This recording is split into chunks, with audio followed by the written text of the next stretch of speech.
Good morning, good evening, good afternoon, everybody. Welcome to Zwift Community Live broadcast of the Zwift Racing League presented by WTRL. We are out on the Temples and Towers route in the McCurry Islands. Dave, this is going to be a tough course. It is a points race, some crucial points out on course, total of 33K. Today, my main question is, are we going to see the Kappa? That's really what it all comes down to. If we can find them out there, I think our mission has been accomplished. We are in with Open EMEA East Division 1 Bs. We missed their first, I apologize first and foremost, we missed their first sprint up and over the top of we do have a slight replay of it actually. And the guys and perhaps a few gals out there are just about to be caught on the downhill from the rooftop sprint. We'll see if we can get a couple of the images, though, from the initial first sprint. But they're on their way out into the country, leaving Neokyo in just a moment here. Yeah, Nathan, I'm sure you've been on plenty of bike teams and been at races before where the run up to the race didn't go perfectly. Someone got a flat tire on the start line and someone lost the keys for the feed vehicle. And I feel like that was me today, to tell you the truth. So I'm so excited to just get into the racing. This is one of our all-time favorite courses. There's so many awesome things to appreciate along the way. If there was ever, Nathan, a course profile that underserved a course and the dynamic racing, it would be today's. It's funny. It looks like one of the most boring races you could possibly do if you just look at the profile. But when Nathan jumps in, you're going to see so much stimuli out there. It's an incredible course that they're racing on today. So that being said, Nathan, racers make the race, and they've got a lot to work with. The pantry is full of ingredients, as they say, because we will have 3 different FTS and FALs. And let's talk about the power-up structure today, because this is the way I like it, to tell you the truth, where we kind of get rid of the randomization. It becomes when to use the correct tool at the correct time. 100%. And there's a whole lot of tools to be used out there. They're going to be seeing an arrow. They're going to be seeing a feather. They're going to be seeing 2 steamrollers as well as a drafting power-up. There's a lot to work with out there. In the wrap last week, we talked a lot about the steamroller most likely being the most crucial power-up because there's a lot of dirt as they make their way up to the tempo climb, actually. So it's going to be interesting how that goes. Castle Climb is coming up. Let's jump on in with the B category. We'll get into how their points structured are as well in just a moment as far as the league standings. We do have a pretty good group that has come together. It did split up and over the top of the rooftop forward. And we'll get those points and how they were awarded in just a moment here.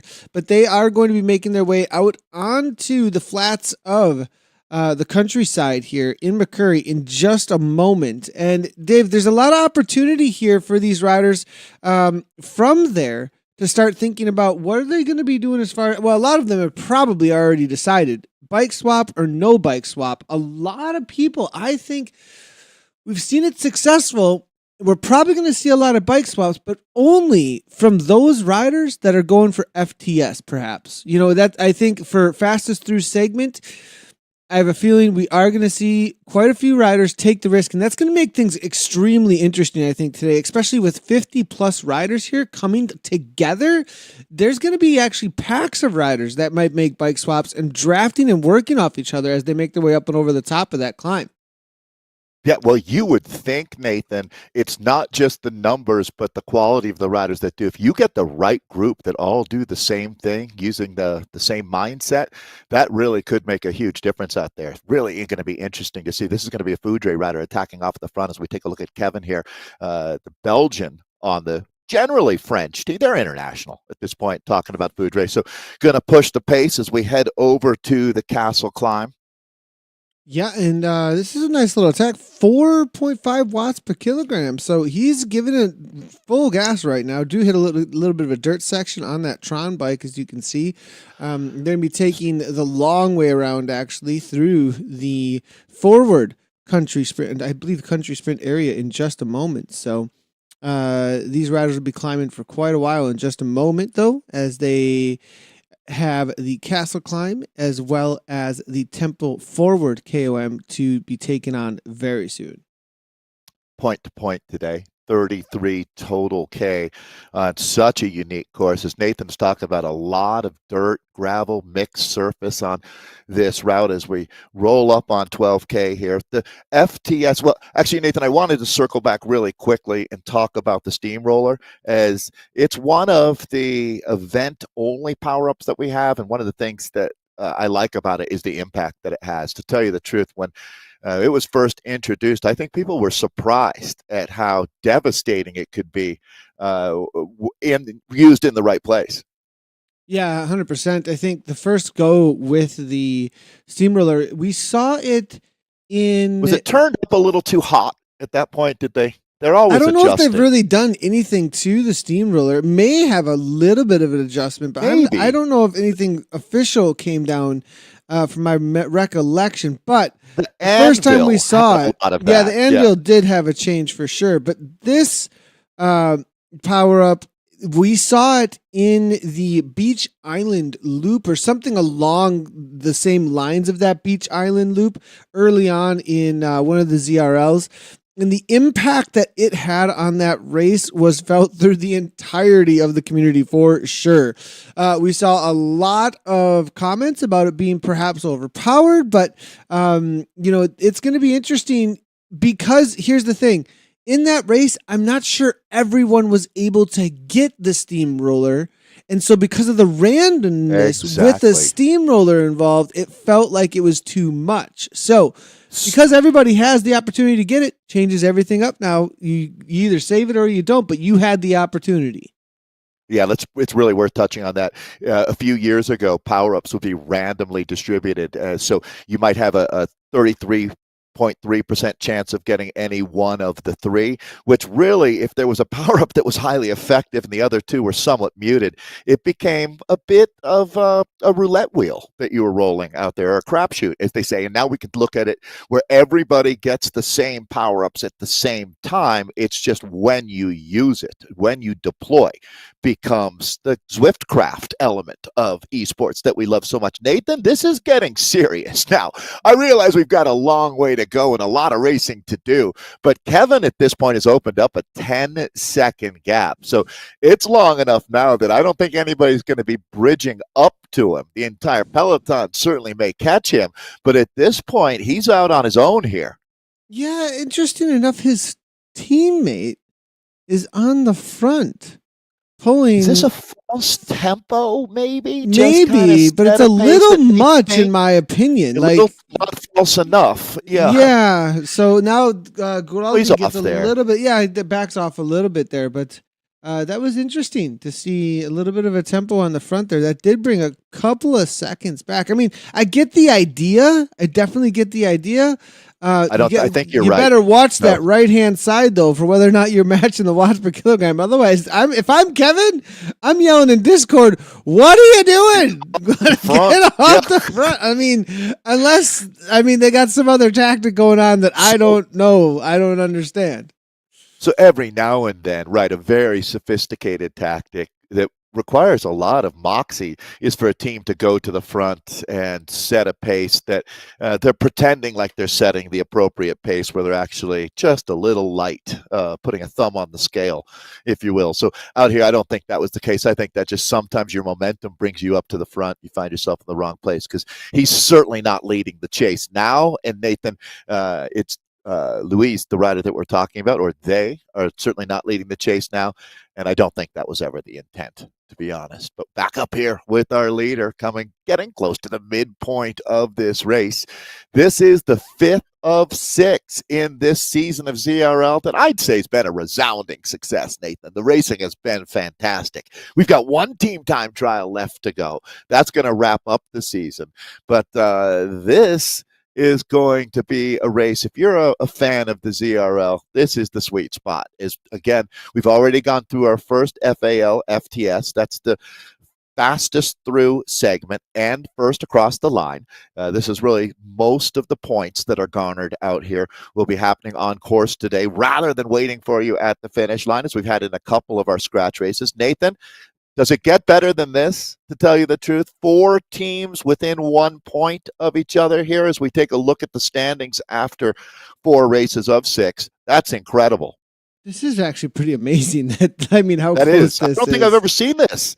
Yeah, I'm really actually 4 impressed, teams. honestly, by how close this is. Pretty cool to see. So, I mean, it's anybody's game at this point. Coalition Exodus, Dirty Beast Krakens. We've got SC Sleipner and Foudre, who's off the front here. They're actually in the 4th place, and I'm glad they're taking the bull by the horns here. They're the ones that are going after it here to try and take this down, specifically because they are on the back foot, because they've got the most to gain with these risks. I love it. To the brave go the rewards. But Nathan, look at this now too. That next group with Ride Club Finland, Cryogen Tourmalet, Coned, and ZRG, well, they're all in a real fight themselves here. It's a second tier, but this is incredibly cool. Coalition Exodus with 73, Dirty Beast Kraken. Our friend Eric Schlange is on that team. As we see the catch. No catch. Sorry, no. They teammate there that. Yeah, there's somebody went flying off the front. Coned actually made a move, interesting enough, and really brought some time back. So we do have RTR here. Made a solid move and has brought back a solid 8 seconds now at this point. They've actually almost caught the rider out front, Kevin from Foudre, as they're about to start into their climb into the castle right now. Yeah, the pitch starts going up here, and you can see that that's come down to just 3 seconds. So very quickly then, Dirty Beast Kraken and Coalition Exodus tied with 73, locked in at 72. Our Swedish Swifters, the Sleipner team, and Foudre Bergerac. Then you've got that next grouping with Ride Club Finland at 59, 58 for Cryogen, Coned at 58, and ZRG at 55, 53 for Kirkmeyer, and then Team Italy in at 40. For our top 10, but back to the action now. A lot of feather power-ups being deployed at this moment. Yeah, lots of people getting into position here. Early feather power-ups, in my opinion, for how far they have to go still to the top of this climb. Did they make the catch? I believe. No, there's still one rider off the front, perhaps. Yeah, just a little bit here. A little bit off the front. Now was caught. The Foudre rider was caught here. So as we get into this, it is going to be Ruz Mikey from RCF now leading things out. Going to be tough to really find who's going to be the lead person, because here's the thing. It over and over again, this is just going to shuffle and shuffle until the final kick at the top, unless somebody really wants to make an effort early on here, because this does flatten out quite a few times. It's a very interesting snaky climb for a little bit here. Getting into position is going to be absolutely key to try and bring that sprint up over the top. You don't want to be right on the front. You don't want to be too far to the back with how many riders are still here. Will anybody go to the front, though, and perhaps create a lead out train, Dave, because that makes things a little bit easier if your teammates can hold on, because they can find a good position toward the front rather than this churning bunch that tends to get a little more randomness into the situation when you're trying to find the front end of a pack. It actually helps if your teammates can set a high enough tempo to stretch things out if you're on the wheel.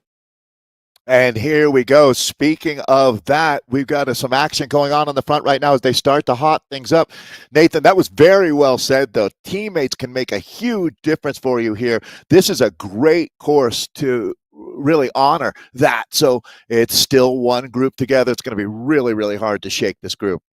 Yeah, it's going to be Dave there from the Kraken. Dave H here making a little bit of a move to the front. Kraken on it. It looks like trying to take over that top spot with the push to the front here. It looks like Coalition's there as well. VT Masley's there from Bike FR. Our Mead Fred there from the JBL Foudre as well. Daz there from the Kraken. What's he going to be doing? And loving that kit that they're wearing here. Now see, these were the reserves for the feather power up. Coned are on the move. Beach T's here. It looks like, no, but Coalition with TW there, the German rider now making a move over the top of the front of that. And it's going to be Fred here, though. He's on the front. I think there's no kick just as of yet. Wait just a moment here. Here it comes now. Firestark starting to go off. There's Anderson. SZ, he's the one who waited to the last moment there. And it is going to be Anderson rounding the corner.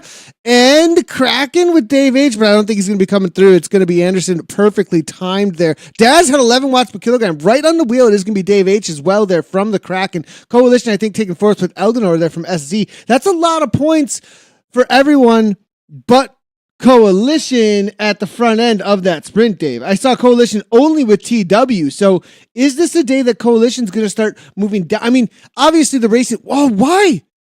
Look at Swedish Swifters here. Why did Cone use their Zwack just used his steamroller? I think. No way, it wasn't Zwack. It's his teammate. But I don't know if that was an accident. Oh man! Unless for some reason through this section he was thinking it was going to help him. I mean, it might help just a tad through those cobbles. I'm not sure that those cobbles do anything much though. But interesting because that is a major power up to be using. Right, another steamroller. What?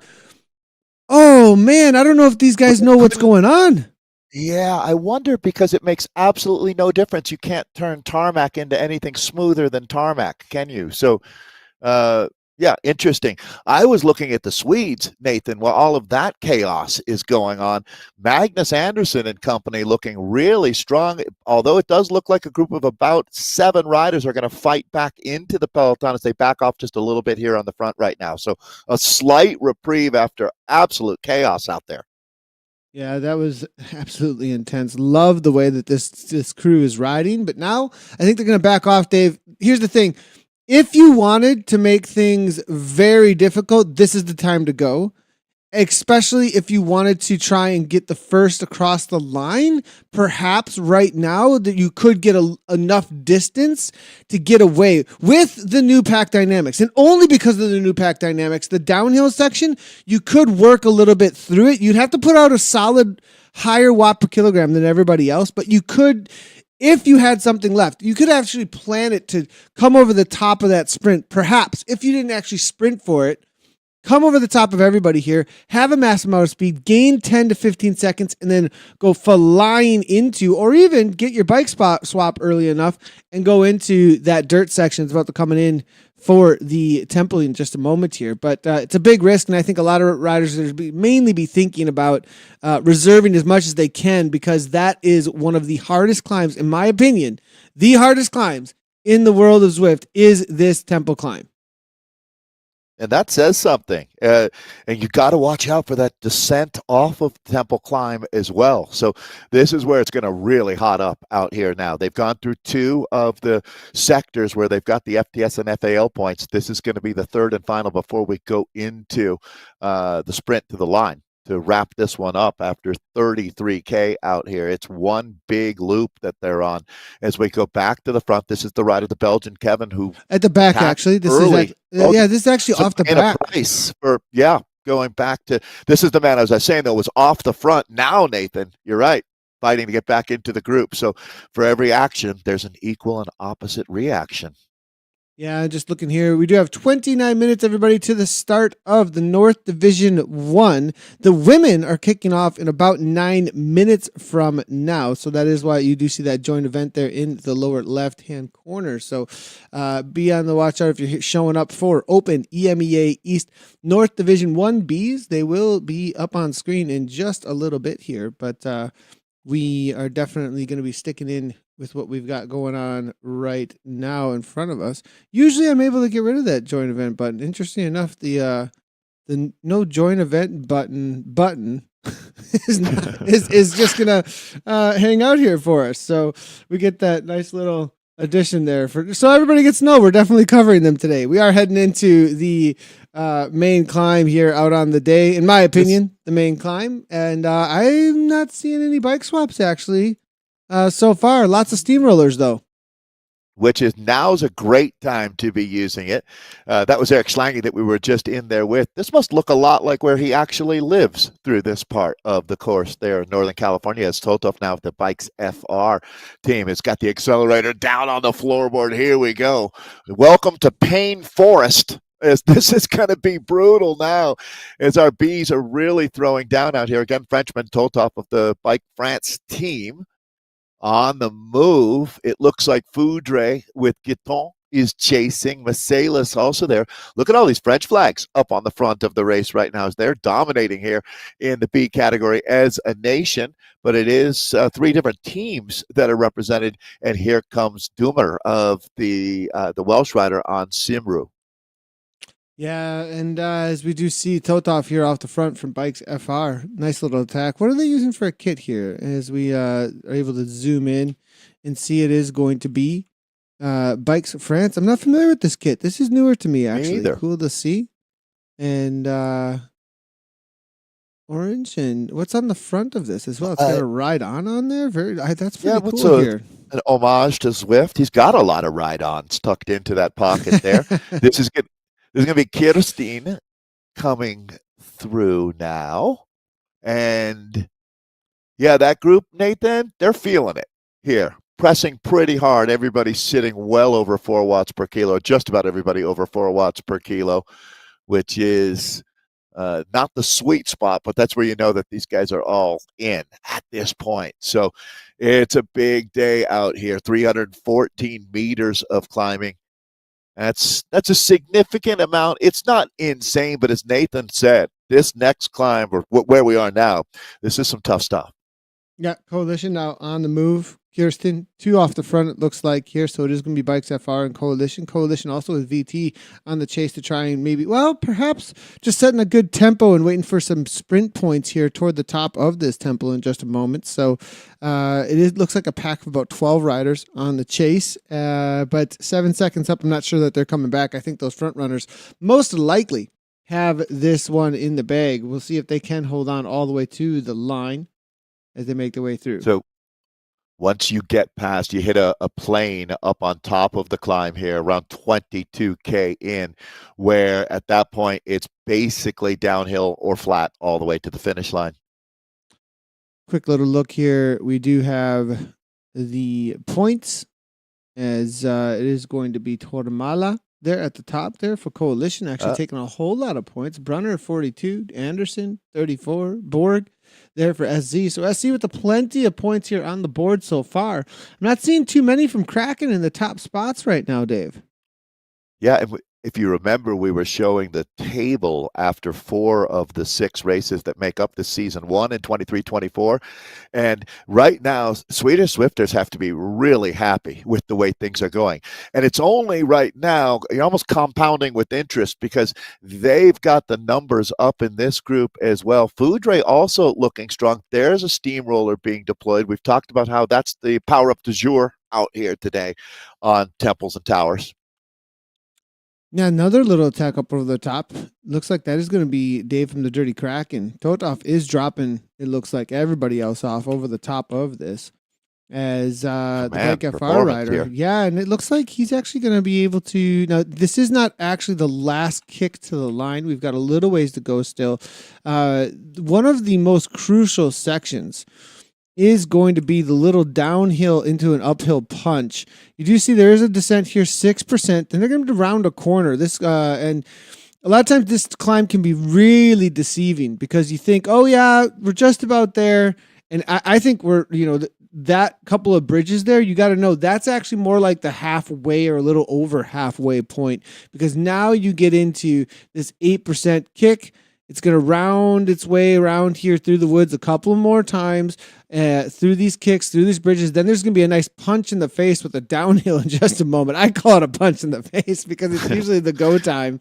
He is being caught here by the Coalition rider again, Kirsten as well. So 2 of these Coalition riders do bridge across. It is going to be Anderson from SD there going with them as well. So up to the top, VT, the patience here from these riders, knowing perhaps their abilities, bridges right on up, and Totov goes again. Yeah, a little bit of a reshuffling that I didn't expect here at the front of the race. Totov, though, redoubling his efforts. It's Kirsten, though, going up and over the top. So the Danish rider now, he's going to try to drive it home. But again, Totov fighting back, just body blow after body blow being thrown between these two here. Yeah, and this is going to be the final right here now as we get really into it. As we take a look on the right-hand side of your screen, Kirsten. You can see the final kick to the line. And Kirsten now jumps. It's a little early, though. He's on the dirt still, and we're going to have some speed coming through. I think Totov, if he's got any kick, he's got the slipstream right now. Totov's got 8 watts per kilogram to give up and over the top there. He's going to take this down, it looks like. Open over the top of Kirsten. Coalition here. Anderson's going to get the sprint over the top of him here. Third and fourth place there. Fred there coming on in for JBL with Foudre. Daz there, Kraken. Next one across. Followed Goldie and Dave H. Ooh, it looks like Team Italy may have just napped that from the Kraken there. This is going to be your top 10 coming on through with Kerper and then Alaluz. Oh, what's going on here? Not a bike swap, just maybe waiting for teammates. I'm not sure. No, I don't think you come. I think that must be just a standard dropout, right? Because you wouldn't just stop to wait for a teammate. That you'd at least keep rolling. So interesting, bummer. Hope that works out. This is going to be pandemonium at this point. We've been talking about FTS and FAL points. Well, the the FAL points are easy to sort out, as Nathan basically called the top 10 riders through that arch. It's the FTS points. They're heavily weighted. There's a lot of value in picking up a top FTS time out there. That's fastest through segment. It's really hard to tell where those points would be distributed. Last time, when we were over on the castle climb, it looked like Magnus Andersson might have been picking up both. This time it was pretty crazy as we go back now to pick up the action here as they move into the final.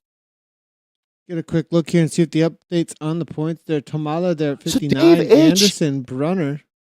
Sorry, Nathan, but Dave H is in this group. So that was a weird moment there. Yeah, he stopped for a second. I'm not sure. I tried to get a handle on exactly what had happened there. He went to a full stop, though. Like a full stop, though. Completely full stop. Unless we aren't seeing. That's what I'm wondering. Perhaps is that on possible? Our end, we're not seeing the bike swaps. I think that has to be it, Nathan. That's the only explanation that makes any sense to me. Interesting. If anyone in... Because sometimes that is an issue on client side, that the bike swaps happen on the client side. Right, we see you stop, but we don't see what you're doing. We usually have been able to, unless something's changed in the last couple of updates. Sometimes Zwift does do some network things and changes things so that there's less, there's been a lot of upgrades to the graphics, and sometimes in order to make sure that however the graphics are being delivered on certain PCs or setups, etc., that I'm not sure. I mean, there might be some network changes in the background, but what I remember in recent years, we've seen the bike swap take place. Now, if we're seeing riders stop and they're just stopping and there's no bike change, then perhaps that's what's going on. Dave, I mean, that would have been, with how quickly he stopped, though. I mean, that looked intentional. He did a bike swap to a Tron. So yes, Andrew Benke is letting us know that he went back to the Tron that he's currently on. There you go. And we've seen this entire time. Because there you go. I'm glad we were able to sort that out. Makes sense. And thank you, Andrew, one of the all-time cool guys out there. Coalition, Nathan, as we see the women rolling out right now as they spawn to take their start and head out onto Temples and Towers. Coalition has one in this group, Swedish Swifters 2, although I did notice, if you look at the points that Nathan was just showing us that table, that Coalition has had a strong day out here as well. So it's going to come down definitely to the scoring at the finish line for both of those two teams to see if they're the top team on the day, or maybe somebody is able to pull a rabbit out of a hat out here as the guys go past 25.4K in. Women just heading out on course. So the women's 103 women in the B category, Dave. 103. Look at this. So we've really been enjoying covering much more than the A's now, doing a lot of the B's, C's, and D events. And I tell you, the numbers, the energy, phenomenal job here in the B's and C's. And I'm sure we're going to be doing a lot more of it. So this is the EMEA, Europe, Middle East, and Africa, East. So a lot of E's. Full house, full of a kind, actually, if you're going for E's here. But Europe, Middle East, and Africa, East Division One with more than 15,000 racers. We have to really split things up. And this is a super strong group of women that we've got heading out on course. The guys, man, their legs have got to be fully loaded up with lactic acid right now, Nathan, as we see this front group starting to attack each other like the Donner Party. Yeah, and this is going to be 14 seconds back, though, Dave. 14 seconds. We're going to jump right down. We're going to get down into the men's race for a moment here and just make sure we got a good look at how things are playing out amongst them before the ladies hit their first rooftop sprint. Jersten, now from Coalition, trying to keep the pressure on.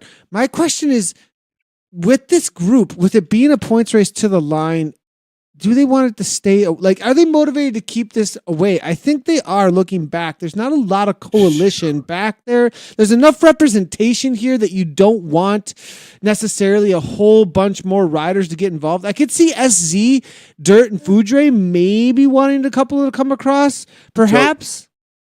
Well, my thought on that, Nathan, is by the time you get to this point in the race and look at this, we're at 27.2K into effectively a 33K race. Well, much like with a German Shepherd, when that German Shepherd attacks a squirrel, people say, yeah, well, they came from wolves. You're never going to completely train that out of them. Well, same thing with these guys. These are bike racers right now, right? So they're here to win this race. In my mind, they want to get maximum points for their team, but they also, the reason why they clip in and go through this whole effort to be this fit and work this hard, there's something visceral about winning a bike race that's competitive at this level. You know what I'm saying on that, Nathan? Like these guys want to stay away. They want to win this race, not just for themselves, but for their team, but also for themselves. Yeah, 100%. And I think that's a really great point, actually.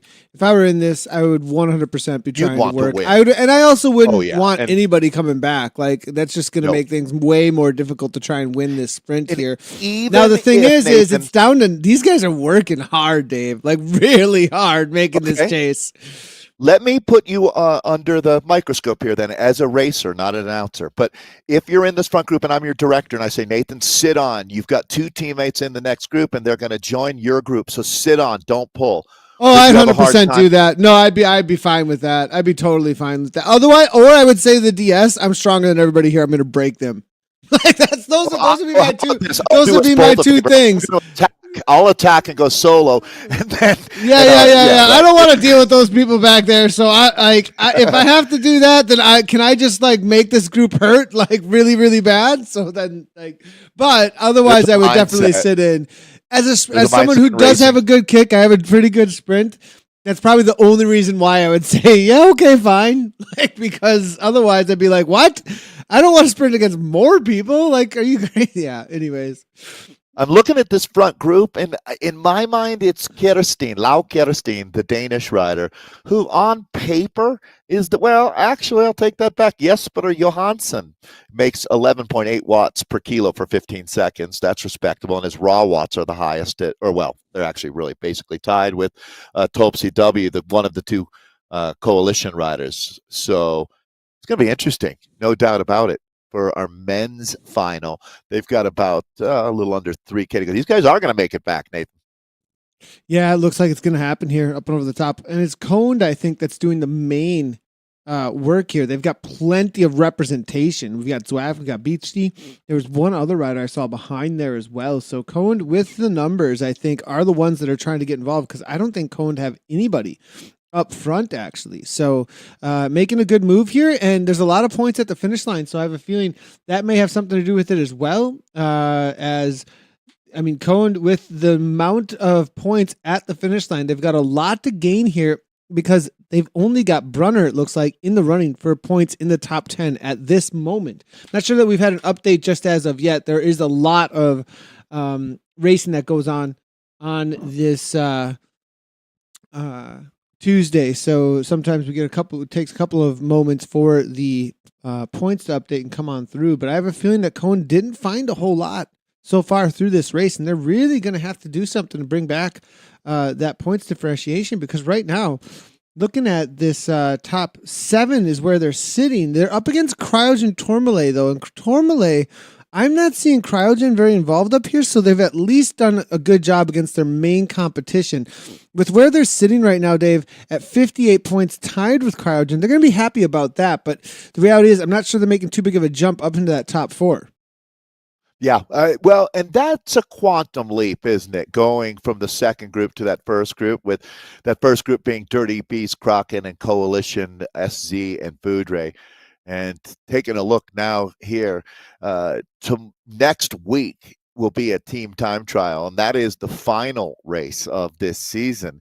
It's starting to look like the team that has the best team time trialing skills is going to have a huge advantage now to take out the overall season championship as we split screens and we can see Ina attacking. It looks like she's going solo right now with just a couple of seconds here, but critical moment.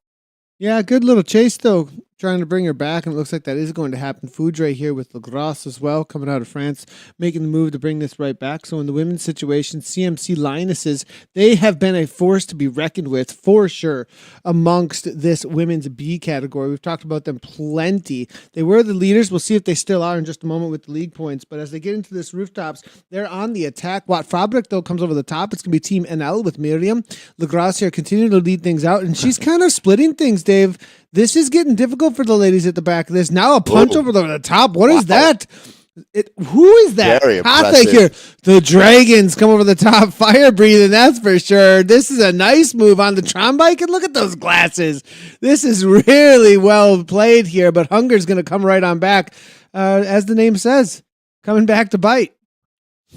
That dragon went ballistic, but how about the Germans? So actually both German riders now, but Hunger are going to come up over the top. Is it going to be enough to pick up the points? And remember that the FTS is here. Usually that's going to go to a rider who started a little further back in the pack, but it's going to be Hunger taking certainly the FAL, maybe the FTS as well.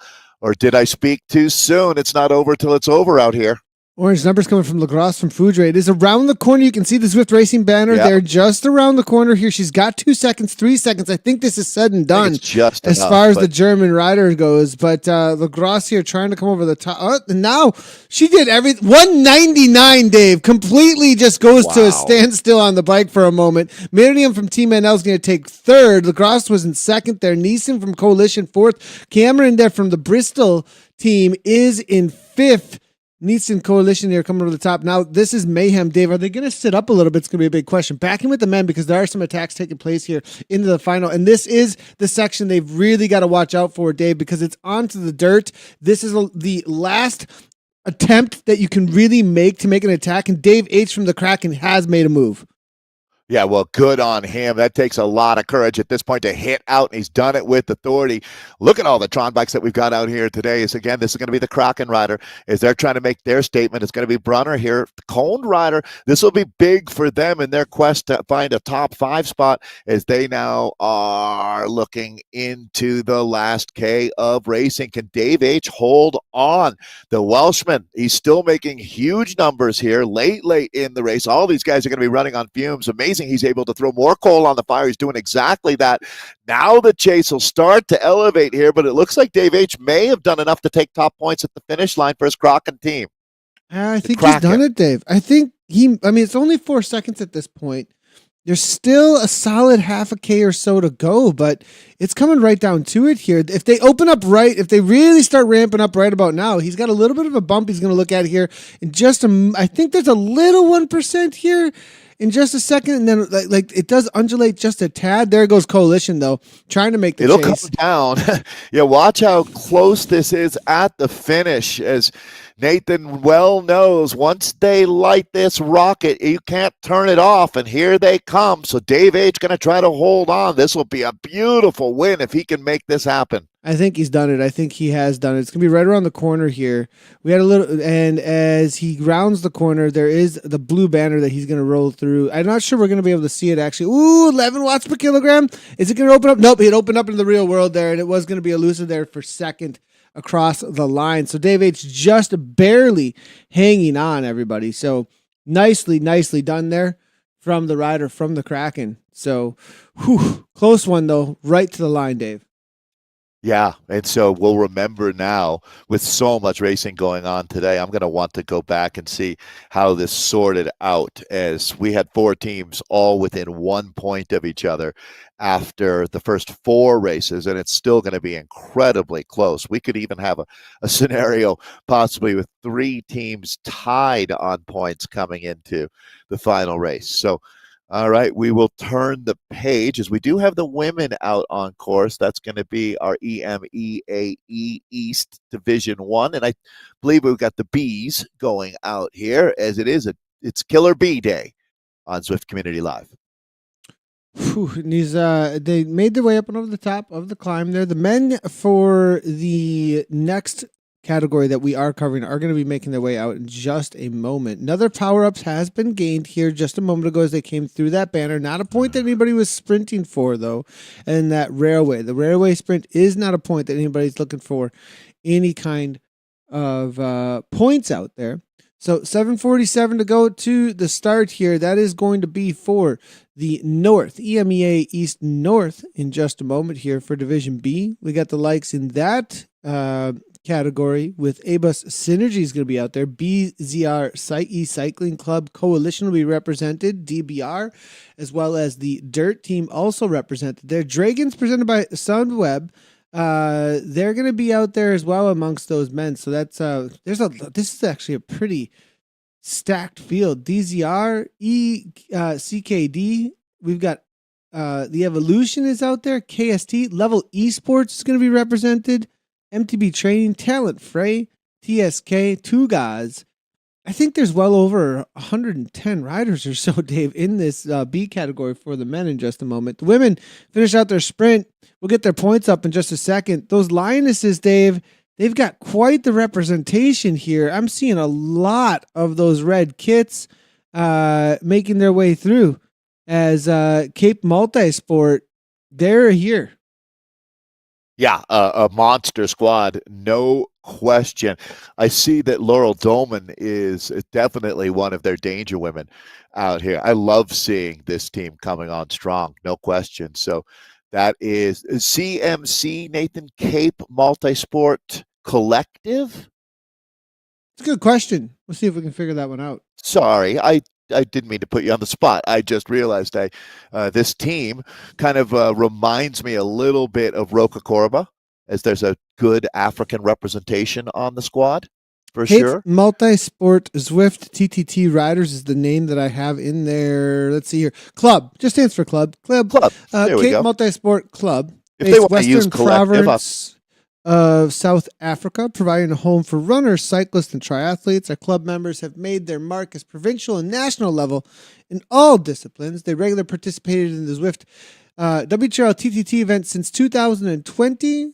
Typically field 3 teams to cater to all levels of riders. So they have the CMC Express, that's their espresso coffee class, the Frappe with the men's as well. And then there's a mixed team in the Mocha class. So, and they've even got a number out there. Phone, if you want to get a hold of Mario, he's got his phone number listed. Yeah, call Mario. Yeah. I'll give him a quick chat.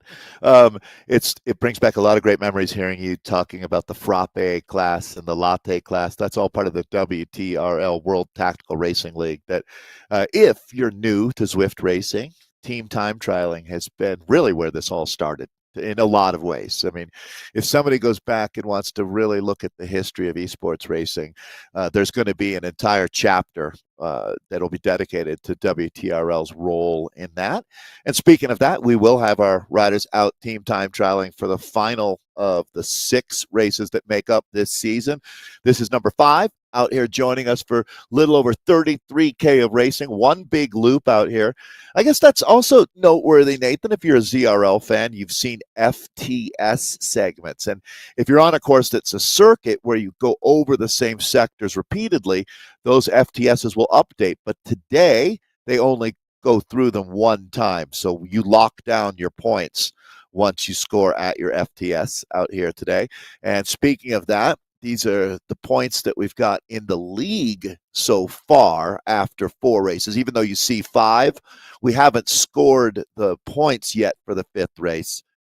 Or actually, yeah, that is correct. So So 78 points means that you either have 3 wins and a second or 2 wins and 2 seconds. But either way, the CMC Lionesses have been roaring out here. The Dragons are ready to throw some fire back at them. Is sitting at 73 points in second. It's Opera ESRT sitting in third here. They've got a 3-point gap over Synergy Speed, who are in fourth. Coalition Delirium in fifth. Coalition Equinox is in sixth. Swedish Swifters seventh. R3R eighth. Synergy ninth. And Team NL Ladies. That's your top 10 squads here after 4 races as we're getting stuck in with number 5. And they're a third of the way into this one now. We do have the features today: Rooftop, Castle, and Temple. Take a quick look over and see how things are getting going with the next race as well that's up.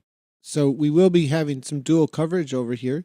We'll get the results from that last race as well for the other B category that we had for the East in just a moment. But the North Division is about to take off for the men as well. In 2:44, the men are out, and the women obviously out on course here. A couple of attacks, actually. This is a good attack from the women's side of things. 8 watts per kilogram real quickly. They're nice and as well. Coalition planned this, Dave. This is a great attack, actually. We're going to jump back into it, but 2 minutes to start to that men's North Division Bs. Neeson, it's going to be here. We've got Calder as well as Young. Coalition, this is the entire Coalition squad almost, Dave. All going into perfectly timed. Absolutely love this. Into the dirt, carrying speed. The reason they did that, Dave, because the pack slows down through that section. It's going to put everybody on a little bit of a back foot here. Look at how strung out that is, Dave. But they've got to really commit in some way. Or if there's a rider or two. Yeah, right. And so there's a couple of riders that maybe like are sitting in on the lead rider Williams here, perhaps getting a little bit of extra draft. Once they're caught, they could send 2 or 3. You know what I mean? Like right now, go as soon as the catch is made here. Or, if they really want to commit to this, Dave, there's got to be some counters because the catch most likely will be made. But they've splintered this. They get maybe 10 off the front. There's motivation to make this happen. They've got so much representation. Correct me if I'm wrong, Nathan, but I believe Neeson, the rider on the front here, is wearing a different jersey, but on the same team with Coalition. That's a great question. That's a great question, Dave. There might be 2 coalitions in this race, actually. Delirium and Equinox, from what I'm seeing. There you go. That's what's going on. So interesting. So there's going to be, again, this is a situation that occurs in esports where some of these teams have 200 members. Aeonian, who knows? They might have 500 members. So the teams generally race separately. That's the plan. But obviously the coalition squad is in full effect right now. But you always are going to be setting yourself up for the counter. And it looks like, well, one of the riders who's ready to go is going to be Parker. Levine also on the attack.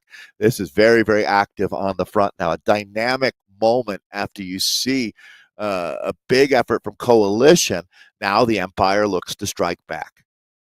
Yeah, we do see it all comes back together here. Probably about 33 riders, I believe, is rider number 34. Katha from the Dragons. She was the one, I think, one of the riders who attacked over the top. She was of the she climb. Picked up those first QOM points. At Rooftop. Job said and done, though, Dave, because, man, and that goes to show, doesn't it? Well, let me say, Nathan, that is something I have a ton of respect for. If you have enough in you to go out and get a result for your team, but not make it to the finish, but you're willing to sacrifice yourself and go get those points, good for you. You were a team player. You did what you could, and then turn the keys over to the next rider. So, Katha, good job. You got some points, no doubt about it. Real quickly, the men getting out on course here. We do have a little bit of a kick right from the get-go. Merv there from the Evos. Borlins from Wow Wow. It's going to be Lauritsen from KST. 109 racers starting here with the men as they make their way through downtown Neokia over toward the rooftops. So the North Division 1Bs have taken off out on course. Even better, Nathan. North Division 1Bs, yes, you're correct, but it's out of the East. Out of the East, not the West. Right. Well, right, exactly. Welcome to Oz. Welcome to Oz. So, man, can you imagine how many wicked witches we would need to cover all of our leagues, right? Exactly. So, all right, the situation then now, as you see, Nathan's got the split screens up. Is we're on bees all day here today. That's the Cape Multi-Sport Club rider, Baril, that we're looking at. Yeah, Is you they're making their recognize way that through the. name? Do you recognize that name, Dave? Baril? Well, so I do from our Canadian friend. Well, no, Remember Olivia no. Baril? Oh no, what I'm thinking of on the men's side for Team Cryogen. There's a Aaron Baril, Baril. and they're both from South Africa. So I'm wondering if Decent there is chance. a Yep. I'm Very pretty good sure there's going to catch. be some sort of a relation here. Perhaps. I mean, maybe I'm incorrect, but I have a feeling There's a that there most saying likely is. in America that I would bet dollars to donuts, which means I'm pretty sure. I guess in France it'd be I'd bet euros to croissants, but the odds are extremely good that it's a family member for sure. We'll find out. Yeah, it's Actually, gonna that's be the Aaron beauty of social Baril media, who rides for the right? Toyota Cryogen team. Yeah, and so I wonder if Jenna as well is obviously Sister, riding. wife, daughter, Yeah, yeah, and mom, also on Team right? Cryogen. So I mean, coming out of South Africa Mhm. and also on Team Cryogen, it'd be pretty odd if there wasn't some sort of relation there. The So funny thing is, Nathan, I've also learned though, whenever you think that can't be, it just has to be. We've had times where in one breakaway, we had three riders who all were named Ben King, right? And you're like, what are the chances? And only not on that they were Zwift. all from different countries too, right? But what are the chances? But you're like, oh, this is a crazy, crazy world. But one of the things I think that's really noteworthy here, I can't believe it when you said that the men had 110 riders, because I thought this 103 rider field would be the high water mark for us out here. So incredibly impressive to see the turnout. And now we're well into post COVID at this point. That we had the COVID era, we had the effective dead cat bounce or whatever you call it, but now this is just where we're at with people who love racing in the ZRL. Nathan, thanks for bringing up this graphic here. We can take a look at the segment points today after the first segment. That's a perfect score for Hunger here, as she will collect 10, which is the most you can get in the FAL. You can see that's scored. This is actually perfect to describe how the points are distributed, because in first across the line, it's 10 down to 1 linear. It's different for FTS. There's more points, 20, and then second is 15, third is 10. So you can see Lagros second there, and that's fastest through segment. So there'll be a flashing set of a flashing line, basically, that you see over on the racer's left-hand side that will show you where the segment starts, and then we'll just take a time on all of our riders there. We used to see riders poaching that, where they would purposely go to the back of the peloton and then surf their way through using the draft all the way through. And then if they could do it correctly, they'd roll off the front, and then you'd know that you would have the fastest time. But as more and more riders started doing that and the game dynamics changed, that as has been the norm, when you find an effective technique, usually the other riders figure out how to neutralize that. Well, speaking of Baril, there you go, right on the front, Jenna. Good job out here today. Immediately to the front, as you can see, as she's going to take on this climb. This is the start of the climb in just a moment here. You do see, I think, the pylon, coming in just a second here for this. Well, for the sprint. It's actually, maybe it's a sprint at the top. My mistake here. Williams So here you're from talking about that Coalition. the flashing lights I was talking about that show you the start of Yes, the yes, segment, yeah, right? yeah, exactly. So, D. We'll Williams here from highlight it when you see Coalition, that. Yeah. 4.9. Hunger here with that top spot right now. That is going to be Anna Katharina Hunger for the Dragons, level 26 Zwifter. She's only got 37 races, actually, Dave. So a little bit newer to the world of Zwift racing. Her last thing that she's done on October 5th, actually, was the WTRL team time trial in Zone 13. Good to see. But she's been racing all the way through here. Star 1, 2, 3. I'm only seeing 3 races underneath her belt, though. So I think she did skip one from what I'm looking at. So great to see, though. She did race in the last season, and that was it, though, Dave. She actually jumped in on and off of Zwift through 21 and 22, but really her focus in on Zwift racing started here in 2023. It looks like with this Dragons team that's really done a lot of great recruiting out of Germany. Yeah, I would completely agree. They've already got some real momentum talking about the Dragons. And you can see why. They're having some fun with the racing out here. As this is ramping up, you can see riders are getting their tickets punched left, right, and center. So a big moment through the middle part out here on Temples and Towers as we're on the castle climb now. And it looks like, again, things not really stable in this group as it's going to be Smith now. Rolling Synergy. off of the front. Yeah, This is a team watch out for. They've had a lot of representation in the Zwift Racing League this season. And so Smith here, 6 watts per kilogram here. Very consistent ride here, 7 watts per kilogram. Now using that feather power up. Looked like for a moment there, just a little bit of contemplation, or perhaps they're off the pedals for just a second, but grabs right back up to 7 watts per kilogram. You can see in the little map on the right, upper right, where the banner is. So they have to do a whole 180 almost around this Tempo Castle area, this castle area here.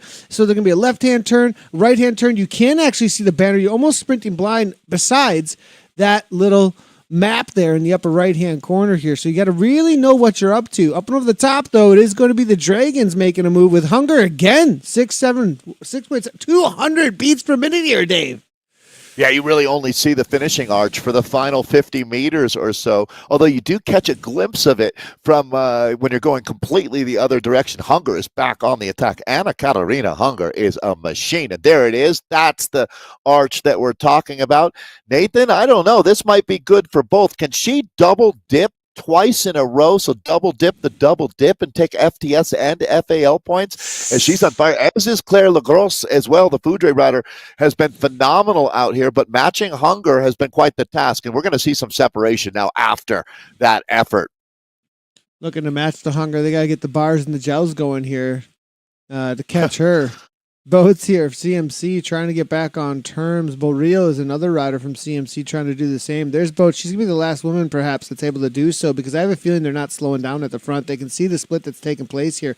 Are they going to wait up is going to be the big question. Synergy's got a lot of representation up here, Dave. That's going to be alarm bells, I would think. Parker's here. Well, I thought it was mostly Synergy, but I'm actually mixing up the jerseys here just a tad. Parker's here.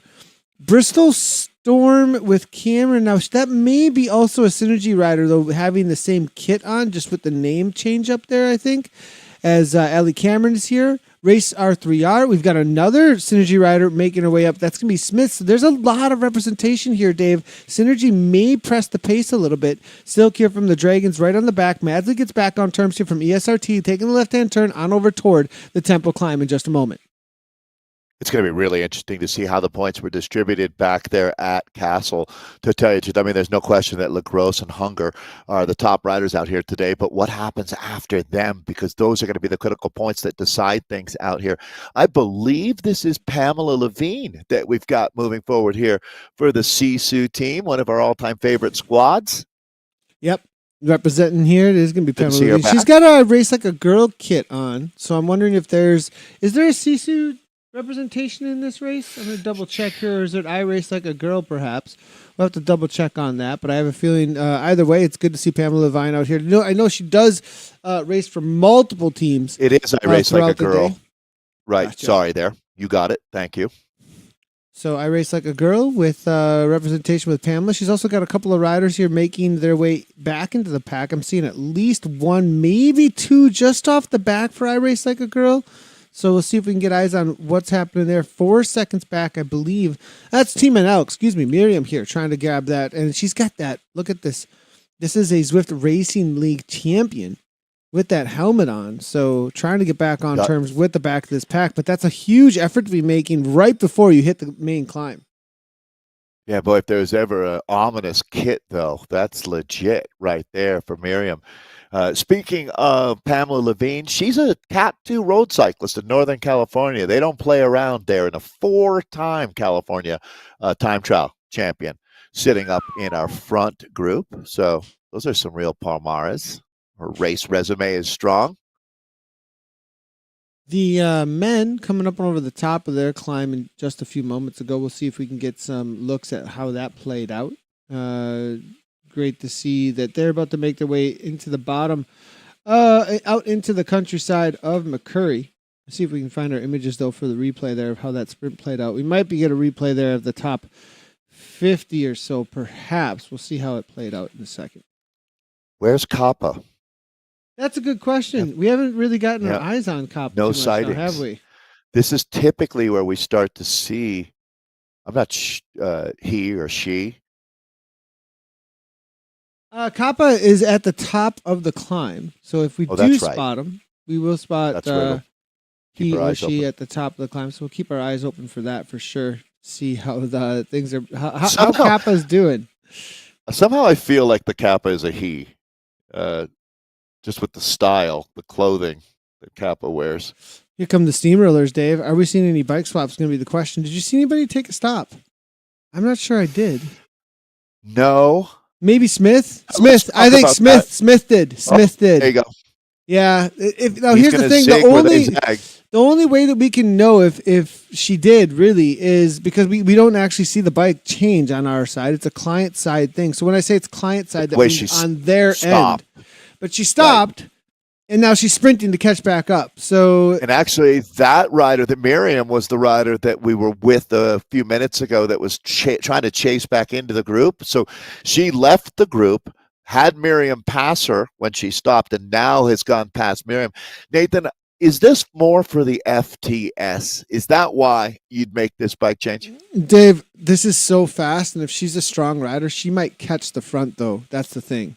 We'll see. She's 25 back. Definitely for the FTS, right? It's definitely for the FTS, but I have a feeling, Dave, this is such a strong move. Look at this. I mean, they're only 12 seconds up, right? Comparatively. Right. And look at where she's at here. Smith here is about 15 seconds back. She's already caught the back end of this group. I mean, these this are is going riders to be that amazing. got dropped. Those riders have been dropped in the last minute out of that peloton that she's riding through. This is incredible. It is. It really is. Smith here, 4.8. Now, the question is whether or not she has the energy when it comes down to it to really make this happen. She grabs Gulia here for just a moment here. Gulia, her teammate here, trying to hang on, but not going to be happening. I wouldn't be waiting for anybody at this point. You just keep on moving, don't you, Dave? There she goes. Yeah, no, absolutely. There's nothing good happening behind you. It's all right there. If she gets into the draft, okay, this is one of the rides that certainly makes this so much fun to watch. Is Smith is in fuego right now. It looks like she is going to make contact in another 30 seconds. If she can get up into that slipstream, everything changes. Okay, so she's got the steamroller. Perfect. Nathan, this is one for your heart. No doubt about it. She had the courage to make the bike change. Now, she's not only made that bike change seamlessly, but you are seeing a rider in full tilt bogey. She's just ridden all the way through the field. And at this point now, it's looking like she's not only going to take, well, she's got the FTS, barring this thing going completely haywire, as she could pick up the FAL as well. This is incredible. So we're going to be continuing to watch one of the more memorable performances of the day. I don't care what happens throughout the rest of the day. This is going to be on the highlight reel. This is better than top 10 at this point. So now we're seeing a bit of a response coming through from the rest of this field as they're going to try to catch. So she's made such a big effort. Got to be scraping at the bottom of the barrel out here now. Amazing here from Smith, isn't it? But like she went right through the entire pack here, Dave. Like straight to the front. Through butter. And yeah, so, Dave, and here's the thing: is the reality is any of these synergy riders that are going to try and hang on, it's almost impossible with the fact that she is on. She's most likely on a mountain bike. I would assume the swap is to a mountain bike. You know, Nathan, I know you explained it about half an hour ago when we saw this, but we aren't seeing it just because of the technical issues of how crazy that is. But what is happening is she has changed her bike, and Nathan's guess is going to be better than anyone's. It was so effective so basically, Nathan, she had a permanent steamroller on. Is that a fair way to think of it? Yeah, and if she even had, what if she has a steamroller on top of that, Dave? She did, Nathan, Oh for a my brief goodness, while. she did. Oh my Yeah, goodness. So now, yeah. what is she, Dave? She's trying to give her teammate a wheel Teammate here. help, Interesting because enough.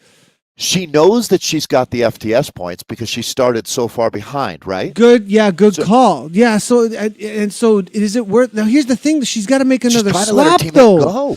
She has to make Right. another swap though. So I would not be holding off there. I mean, you need to just go, get the Or distance, then make another swap. But Cameron here, for folks who have never done it, Nathan, what's the perfect swap time wise? How quickly 8 can you seconds. get I that? think 8 seconds, maybe a little less. Yeah. So certainly over 7. And that's the perfect pit stop. Think F1 abilities out there.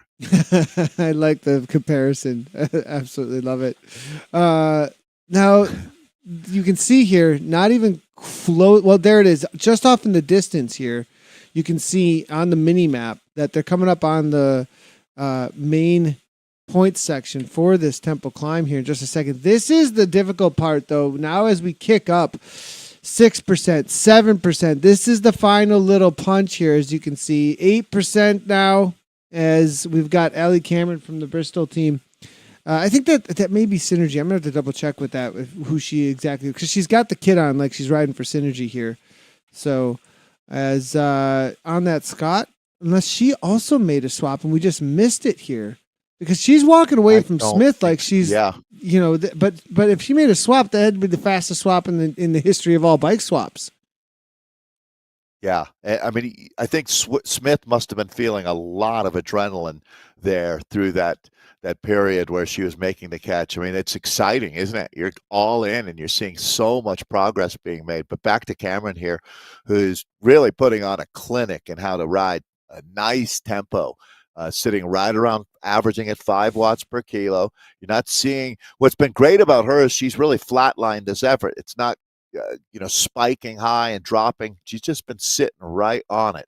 Now, getting a good advantage here, 13 seconds over Smith, and then another 10 seconds from Smith back to the rest of what remains of our peloton, which is pretty ragged at this point. It's really just a 5-rider group, including Anna Katarina Hunger, who's been the rider of the day up to this point. But we're shifting gears here as Cameron really, really pouring it on.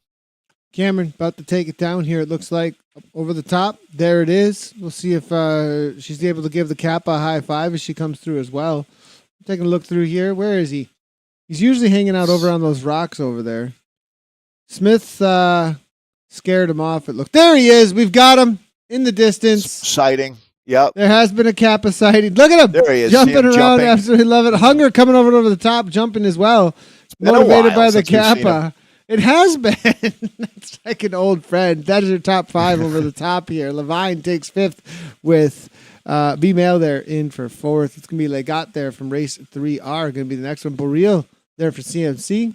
7th place across the line. Silk from the Dragons 8th there. Boats there coming in for 9th. It's a big gap back to 10th here for Synergy. Dave, it's so spread out here. We're going to have a lot of pockets here in just a moment. Yeah, as a matter of fact, I mean, it's going to be a bunch of 2, 3, 4 rider groups. It's starting to look like on such a rugged day out here. So, okay. Well, now we move into the last chapter of this race. Again, this is our women having at it, but this thing is blown to bits. Real quickly, I'm going to jump on over to a replay from the men here. As there was an attack off the front after their tempo, not their tempo climb, after the climb up and over the top of the rooftops. They had Merv went on the attack again. He actually made this move through the tunnel section, leaving Neokyo. Interesting enough, I thought he was going to continue on with it because it was such a big gap, but brought back. It looks like Evo. Going to be all back together with the men's side of thing in the north for the east here. Merv back here in the pack, large pack in the men's Bs now. North Division 1.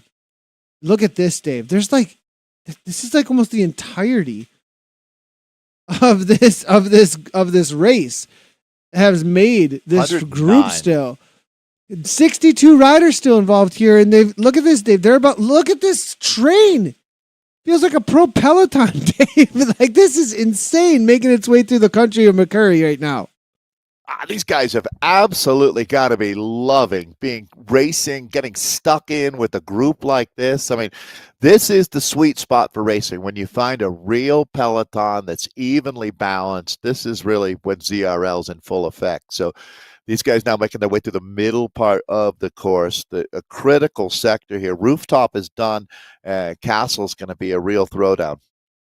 It really is. It comes up quickly, Dave. They're going to be taking left-hand turn here. No right-hand turn at that moment right there. Left-hand turn, they'll be making their way on over toward the back side of that Castle Sprint. It's not the one that we saw in the McCurry 40 where you started in and then made your way up and immediately on the I don't even know what that would be as far as north, east, west, and south goes, but not on what I would call the right-hand side of the castle when you look at it in the approach usually, but the left-hand side at the usual approach up those windy, almost stair-like roads.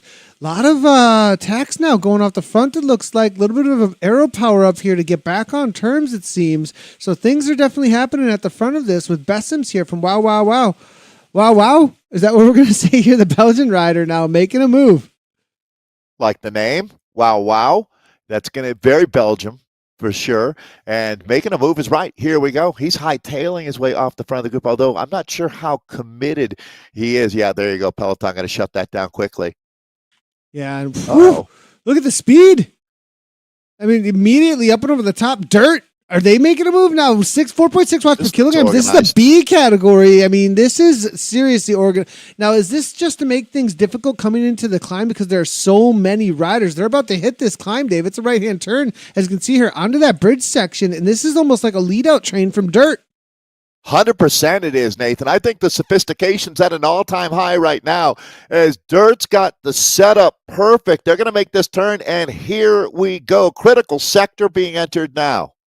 Yeah. And look how that kicks up. In the moment that it does, look at these guys go backwards here. Is the setup doing what they wanted it to is going to be the big question, actually, as they tried to hold on to that front end, but Wachowski's going backwards now. The Belgians now making their way to the front, it looks like. Look at the stragglers off the back now. Absolute mayhem. Dragons here, period. I'm just going to call him. This is, whose name is it? What's this guy's just name? Period. Just period. Yep. This guy is the punctuation of the sentence. He has made the end. He is the end of all language when it comes to his efforts out on course here as the Dragons make their way up over the top. BZR Lions now here, though. Van Gestels, he's going to come over the top of every sentence, as it's Brewer as well, right on that wheel. Dragons and Lions battling at the front. If that doesn't sound brutal, I don't know what would, as it's going to be absolute chaos out here. Now, again, FTS and FAL, 3 different times out here before we go to the finish line, and this is going to be your second opportunity to pick up some major points for your team. Yeah, and now being caught here maybe a little bit too early. Let's take a look at the mini map in the upper right-hand corner. You can see where they're at. They still have to round this out and head up toward the castle. There's a feather. That's really early. I don't know, Dave. There's been so many different timings on this, though. If you've got the power to go, give it a try here. It's going to be Winter now from DBR. Up and over the top of that little bump there. Now into the 5, negative 10%. The timing is good there with the feather power up, lasting a little bit longer. Is that going to get the distance he's looking for? Dragons now dragging it all up here as we get into the mini-map again. It is still a couple of corners to go. Straight away for a second here. Left, a right. Full 180 in just a moment. Now up and over the top, it's going to be the Dirt team here making another move. That's going to be Brendan out of South Africa in the Mert kit, but it is going to be a Dirt team. Most likely, I'd be thinking here on that green Tron. And nice little move. Is that going to be 5 seconds? He's got some distance here, Dave. Yeah, and it looks like he's making that pay off for all the work that they did at the bottom of the climb. So this is an exceptional ride that we're looking at. And look at the charge coming now.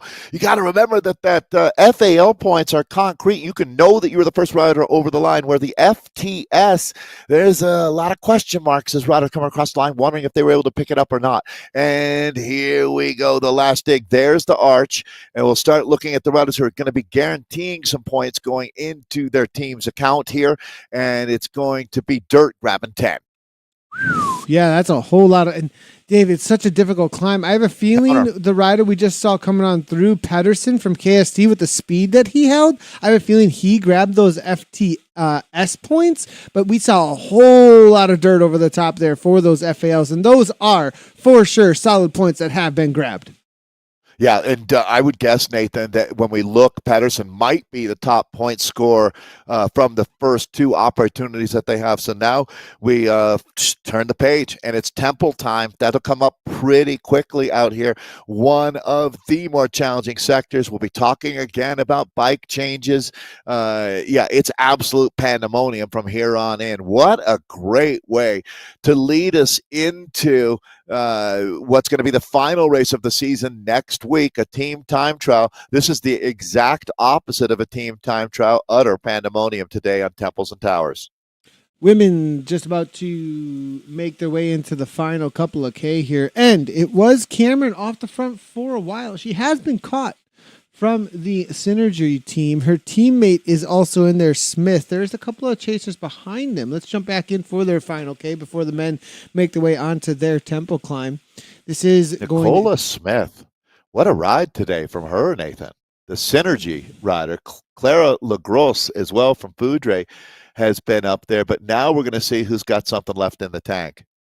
Yeah, and now Silk here from the Dragons. Boril has made her way back to the front. Legoet here from race R3. Our Hunger is back at the front as well. But Synergy, they've really made some solid moves here to put plenty of riders into the to the front, as we do see the representation with those jerseys. That is going to be two riders.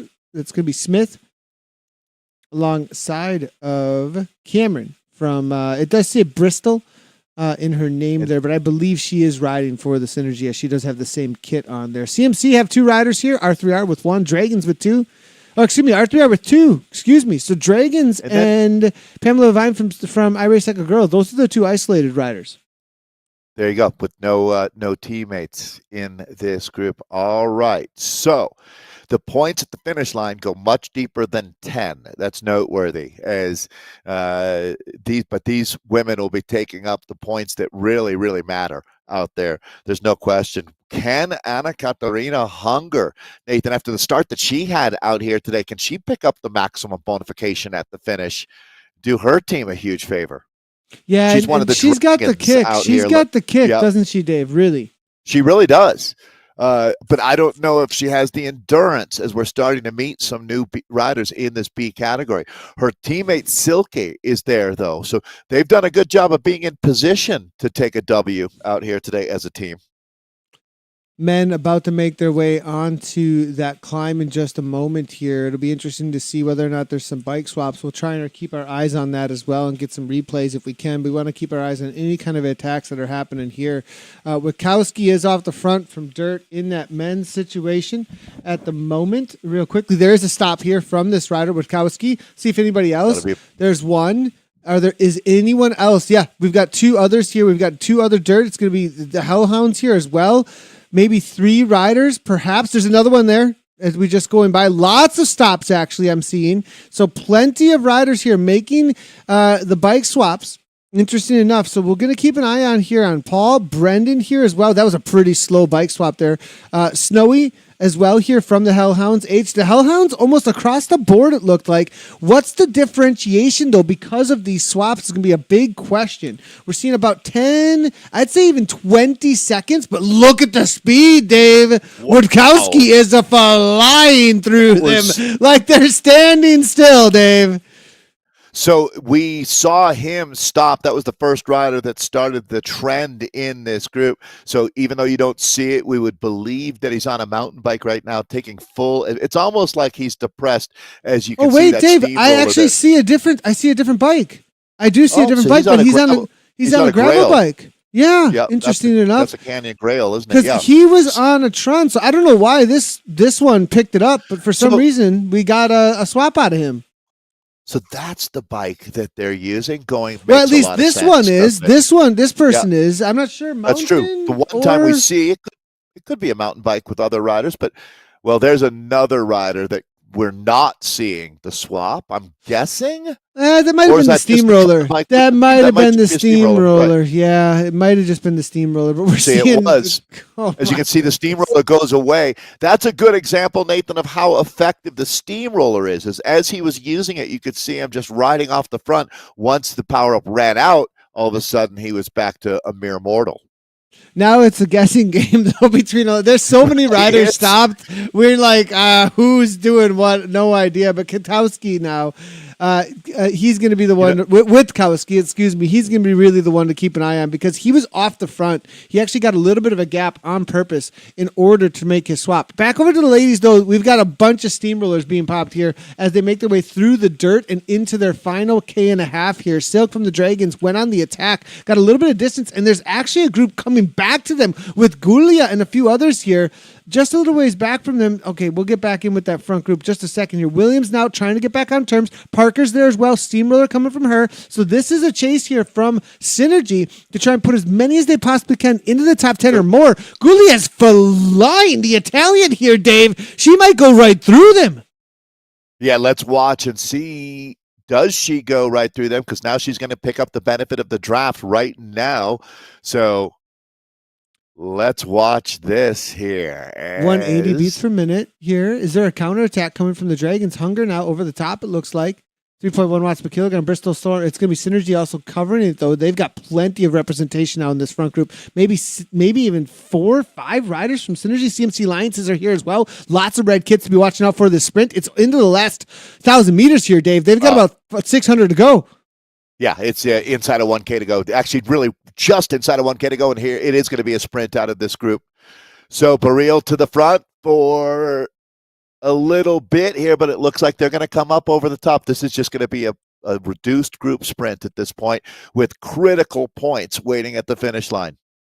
Gulia just getting back on terms with this group. Let's see if she can recover. They're letting her do 2.5 watts per kilogram. Nobody really ramping things up, so they're waiting for that punch. ESRT on the back there, interesting enough. Be on the watch out for that ESRT rider. I wonder if she's got something reserved here.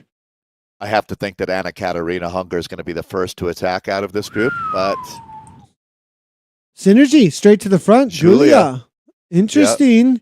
I think it's a good move by her because I have a feeling she's going to be one of the rider who's got the least amount of energy left, so she's going to lead things out for Synergy here. Boats now here from CMC Alliance is now coming over the top. It's going to be Hunger now. Here comes 5 Hunger. Watts per kilogram, 8 watts per kilogram. Nice little kick. Waiting, but Boreal gives it a go. It's going to be Jenna, but Hunger up on the top. 10 watts per kilogram. We're coming right to the line. It's going to be a turn here in just a second. And then right in front of us, we're going to see there's the banner. The finish right there. Hunger, right to, and Dave over the top. Synergy try. No, Hunger, hold on. Just to the line. So, Boats, and then Cameron. That's your top 3. Well, she certainly made her mark out here. Again, Anna Katarina Hunger started this off on the right foot and finished with panache. So that's our rider of the day, certainly in her field. We'll see if it's enough for her Dragons team to hold on. They'll go back and start looking at all of the points scored. They're actually going to be looking all the way through the top 40. So that was very, very interesting finish. Small group going to the line as we go back in with the gentlemen now, or the open category, I should say. Yeah, and we are seeing a little bit of a move here from M. Wang. Now, I didn't see him at the front of this race early on, so I'm wondering if he's a rider who made a swap quite a while ago, reserved everything for this moment, and then came up and over the top here. Yeah, Martin Wang that we're looking at here, the ECKD rider out of Denmark. Witkowski 2 seconds back. Oh, yeah. Well, Witkowski actually held on to that steamroller. The timing on his steamroller there, it looked a little bit like a panic, a tad bit. Well, no, because it's right at the line here. Timing's actually pretty good. 5 watts per kilogram. You can't really do much about that with the steamroller unless Wang has a really good kick, but not going to be happening as it looks like he used his power up ages ago. So Witkowski coming through, and that might have been good for the double FTS and FAL. I have a feeling it probably was. I have a feeling we'll get the points in just a moment here. This is going to be third for Pedersen. Nice little battle of the line for True Guys and BZR. You can pull that off. You get 30 points for your team right there with the 20 for the FTS and the 10 for the FAL. That's massive. BZR Lions nipping a 6th, it looks like. Anderson KSRT in 7th. Right behind him, it's going to be, is that Kuhlman, I think, actually came through for 8th. Lots of stragglers here. They're going to get together and I have a good chase, I have a feeling. But this is going to be the main group is going to establish from these riders right here, because we're going to have at least 12, I think, or so on the chase for those front runners. Yeah, it actually looking somewhat similar to the women's race that we just watched, to tell you the truth. Same level of aggression out here as well in this front group. So the mighty Temple climb coming up next for these guys. Kuhlman's had a good day out here for the Lions. Yeah, real good. We'll see if we can get a little bit of a replay of what went down actually between those riders, as it was Witkowski on the move early on this climb. And Viegas, Kuhlman, a few others there, DBR Tornadoes. This was the climb a little bit earlier, and you can see this is where he really made his move to get the separation. Kicks it into 4 watts per kilogram. Viegas now trying to hold on, it looks like. Kuhlman's there right on the wheel, and that's where the separation kicks, right there at this moment. 3 seconds start to go out into those orange numbers when it comes to the gradients. Comes around the corner, and you can see exactly why this is such a strong move to be making. By the bike swap. Yeah, and there's you can see the bike underneath him there. So problem with making that bike swap is swapping it back, isn't it? Yeah, that's a good point. The bike swap is cool, I think, but knowing that you're going to have to swap back is a little bit of a where they're going to swap back is going to be the big question for me as well. What has been the common thought on the best place to do that? Yeah, and we actually have a rider here from the ECKD team. He's on a mountain bike, interesting enough. That's a good swap, actually. The mountain bike is so fast, I wonder if perhaps there's going to be, now you can see a few riders up ahead. Manta, yeah, right there. That was a swap back. Uh-huh. Let's see if they changed the bike underneath him. It did. Oh, the other rider. Now, did I'm not sure Hansen stopped. He didn't stop. Did he stop? Maybe I thought he did. It. Okay. Oh. But that wouldn't have been the place to stop, would it? We've got a lot of people stopping everywhere, all over the place here, Dave. Yeah. We'll go back to the front of the race here now, though, as Wang and a few others now making their way downhill. He's got a solid. I would just roll with this. I mean, 28 seconds. I thought that there was going to be a catch, but Martin's up the front, and he's pushing hard. Martin Wang dominating out here today. So the Danish rider now 5 seconds to Witkowski. So while we were looking at all of the bike swap stuff, he took back the lead there as Witkowski came through a little bit earlier, picking up the maximum bonification. But now you can see that this is a man on his way to go try to pick up a big win for his ECKD team. We will pick up another power up right here. I believe that's another steamroller. And so in order today, it went arrow, feather, steamroller, draft, steamroller. There it is. He actually just used it. Interesting. I don't know if he remembers that there's actually some dirt coming up. So does it have a micro effect on these brick tile surface? It's certainly not cobblestone. Yeah, I mean, there may be a little bit of an effect here, but I mean, with the dirt coming up, that's going to be, in my opinion, really needed to hold off on that. Right. So, yeah, it's certainly been a learning curve for our racers this season on a lot of things, all positive as far as the changes that have been made, but certainly you always have to stay on top of the latest. All right, so this is Martin that we're with right now, our solo leader. His gap, though, is eking out a little bit back to Witkowski.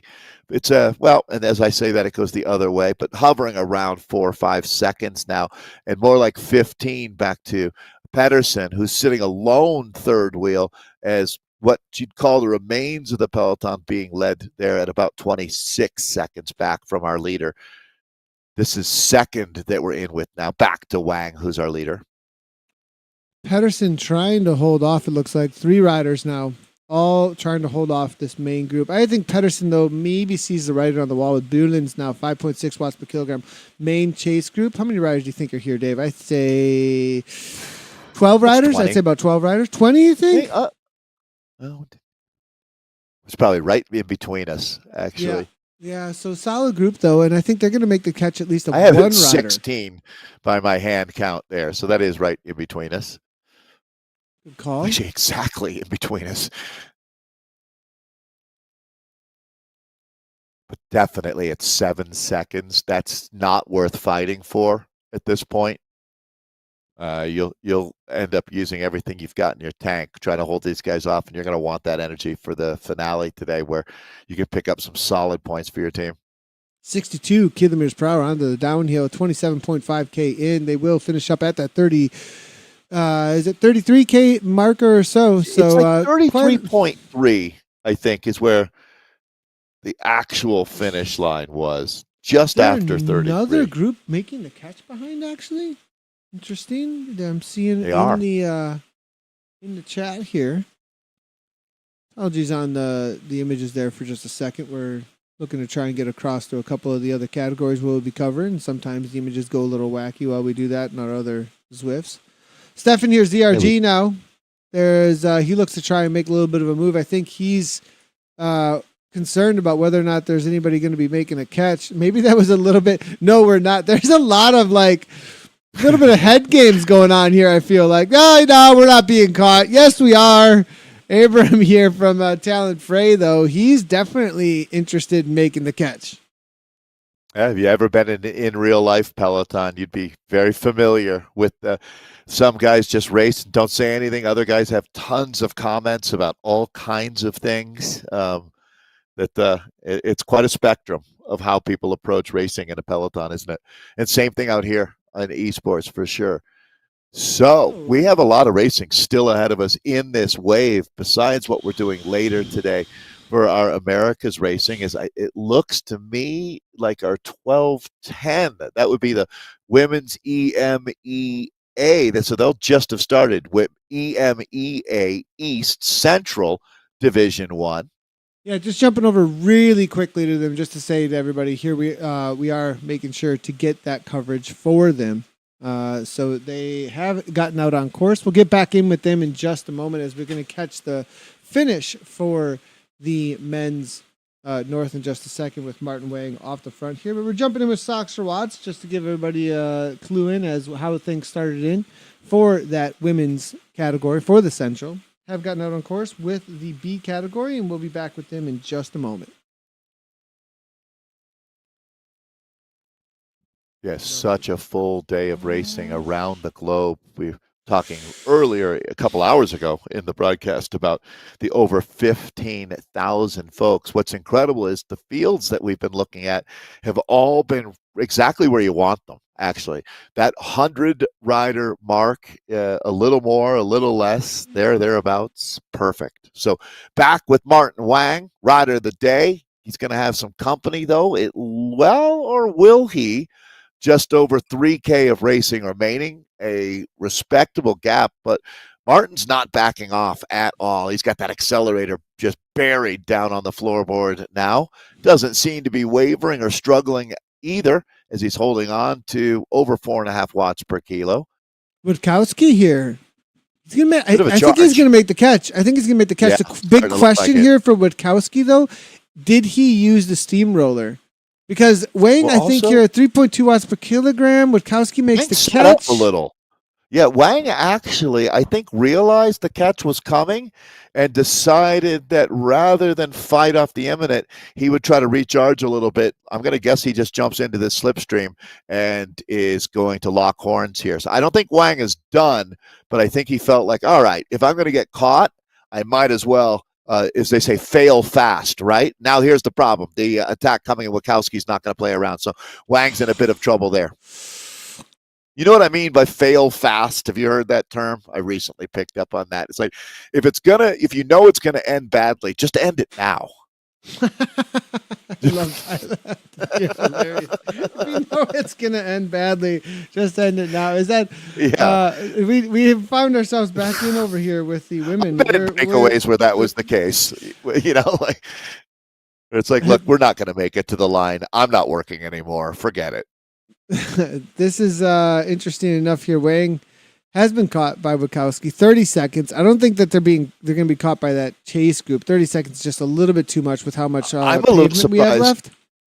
I'm a little surprised Wang got back on the wheel, to tell you the truth. I thought Wachowski might have been putting an authoritative tack together. So good for Wang for fighting back. But you're right, Nathan. These two go to the line for first and second. And to tell you the truth, second is, I know that, second, the first loser. Not in this case, because there's so many points for second that holding on to a second is going to be effectively, if it's not a big W, it's a small one. And I'm not seeing, the big question here I had was whether or not there was a steamroller. Rakowski's acting perhaps like he's going to have a late steamroller. No, he's just going to the top through the dirt here. There's a nice punch. He made the catch on Martin Wang. So I think that's the reality. He's making it a moot point. Yeah. 1 second. Continues on. 160 beats per minute. I'm not sure that the Danish rider is going to have any answer for Rakowski. So, and now it's just over a K to go. They don't have to worry. So the good thing for Wang is it's really not the end of the world. He can hold on for second here. He's still got over 25 seconds back to that chasing group. So yeah, I think now discretion, the better part of valor. There is no reason to blow yourself up. Even if he did, I still think he holds on with such a limited, just 1,000 meters of racing remaining now. But today is Wachowski's for sure here. Tremendous ride, the way he battled through many, many layers of a fight today. Hellhounds now. Nice moves here coming in for that. As Dirt, I think they're a dominant force here today so far from what we've seen. You know, they had the bike swaps over and over again. Wachowski up and over the top with that. He was the rider that was on the Canyon Grail, so made the right move. Made a bike swap at the top, it looks like, as well, back to this canyon. In with the DT Swisses onto the downhill. Martin Wang also, I think, made a bike swap. So the bike swap seems to be the tactic, doesn't it, Dave? It's really paying off for a lot of these riders. Yeah, no, absolutely. It's really interesting when we looked at how skeptical people were of how that would work. Well, I think you were one of the first people that really said that this is worth looking into and adopting it, and then practicing and getting really good at that exchange. That became, once the riders perfected that and got it down, as we were saying earlier in the broadcast, under 8 seconds, that was when it became an effective technique. Interesting that he's got a draft here. He held on to that for quite a while. Huh. So I saw, yeah. So I guess my question would be, how? I thought that every arch you reloaded. Yeah, that means well, no, you can hold on through an arch. So you can hold on through an arch. So that's why he just held on to it. So this is going to be second place for Wang, Pedersen, and Koeman for the battle. I think Pedersen may just be caught right at the line for that third place. It's going to be close, but yep, Koeman's going to make it happen there. Pedersen just going to hold on to fourth, fifth there. Goes to Sigurðs.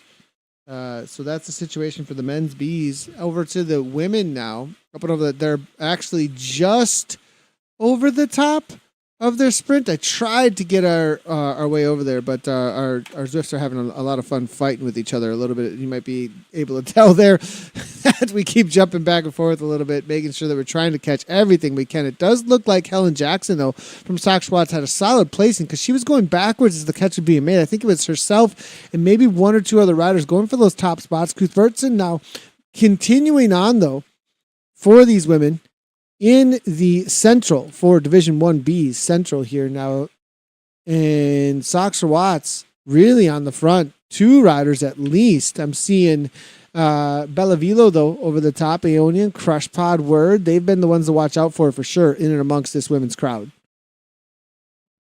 Well, your commitment to the bees has never been stronger knowing what's happening in this A's race. And the fact that you stuck to your guns, Nathan, is really, really impressive. I can only imagine how hard it was for you to not cover the A's today for this event. So that's really cool of you to stick with this. We're so stoked to see these numbers with the bees and the attitudes, the positive vibe that these ladies have had. This is well deserved. But man, is there a dynamite A's race going on today as well? I'll have to watch that on replay. Yeah, there's a good A's race going on. I mean, we could break if you want to watch and check out the A categories race. There's plenty of riders that are Twitch. Also over hanging out on Twitch that are live right at this moment for sure. So if you're looking Nathan, to this is jump a in good with that, problem go right to ahead. have. It is. The fact that we live in a world where there's so much great racing that you can't cover it all at once. I'm happy we're here. 100%. It's absolutely great. And loving to see all the community that's showing up and is out here to support across the board. We'll get the standings as well as the points in just a moment for what's happening amongst this crowd for this B category. Crush Pod Word have been the ones to watch out for so far. We'll see if that theme continues on. Yeah, so again, for all the categories that you're seeing today, they're all in their 5th race of the season. I realize that we're now, into 2 hours of broadcasting, so there's going to be some folks that are just joining us now to watch this race. So just to give you some perspective, they're well into the season. The final race of Team Time Trial will be coming up next week, but this is a full-on throwdown. There are 3 different sectors here before they get to the finish where points can be earned, and this is one of them. Yeah, they're going to be picking up what's picked up on power. This so one? This is going to be feather that they is get. It? Yeah, here. you're correct. You are correct. That is going to be the feather, and then the steamroller up and over the top of that castle climb. That's an old power up. That arrow that you saw was exactly what Nathan was talking about a couple of minutes ago. That power up was stale at that point, right? That was the original power up they started with, still being used as they went under the arch where they picked up their feather.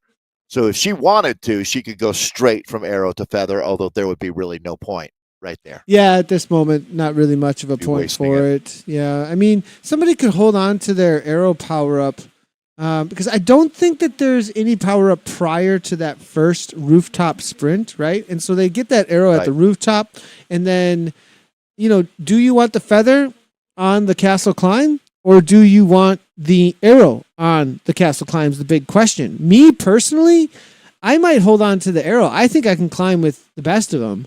And I'm not too concerned. And it flattens out a lot at the top. So one of the tactics may be just holding on to that arrow power up all the way until you hit that top spot. So into that castle climb. And then through that sprint section, taking it down as best you possibly can if you're a good climber. Now, if you're worried of getting dropped, though, that feather power up is definitely something you may want to be holding on to.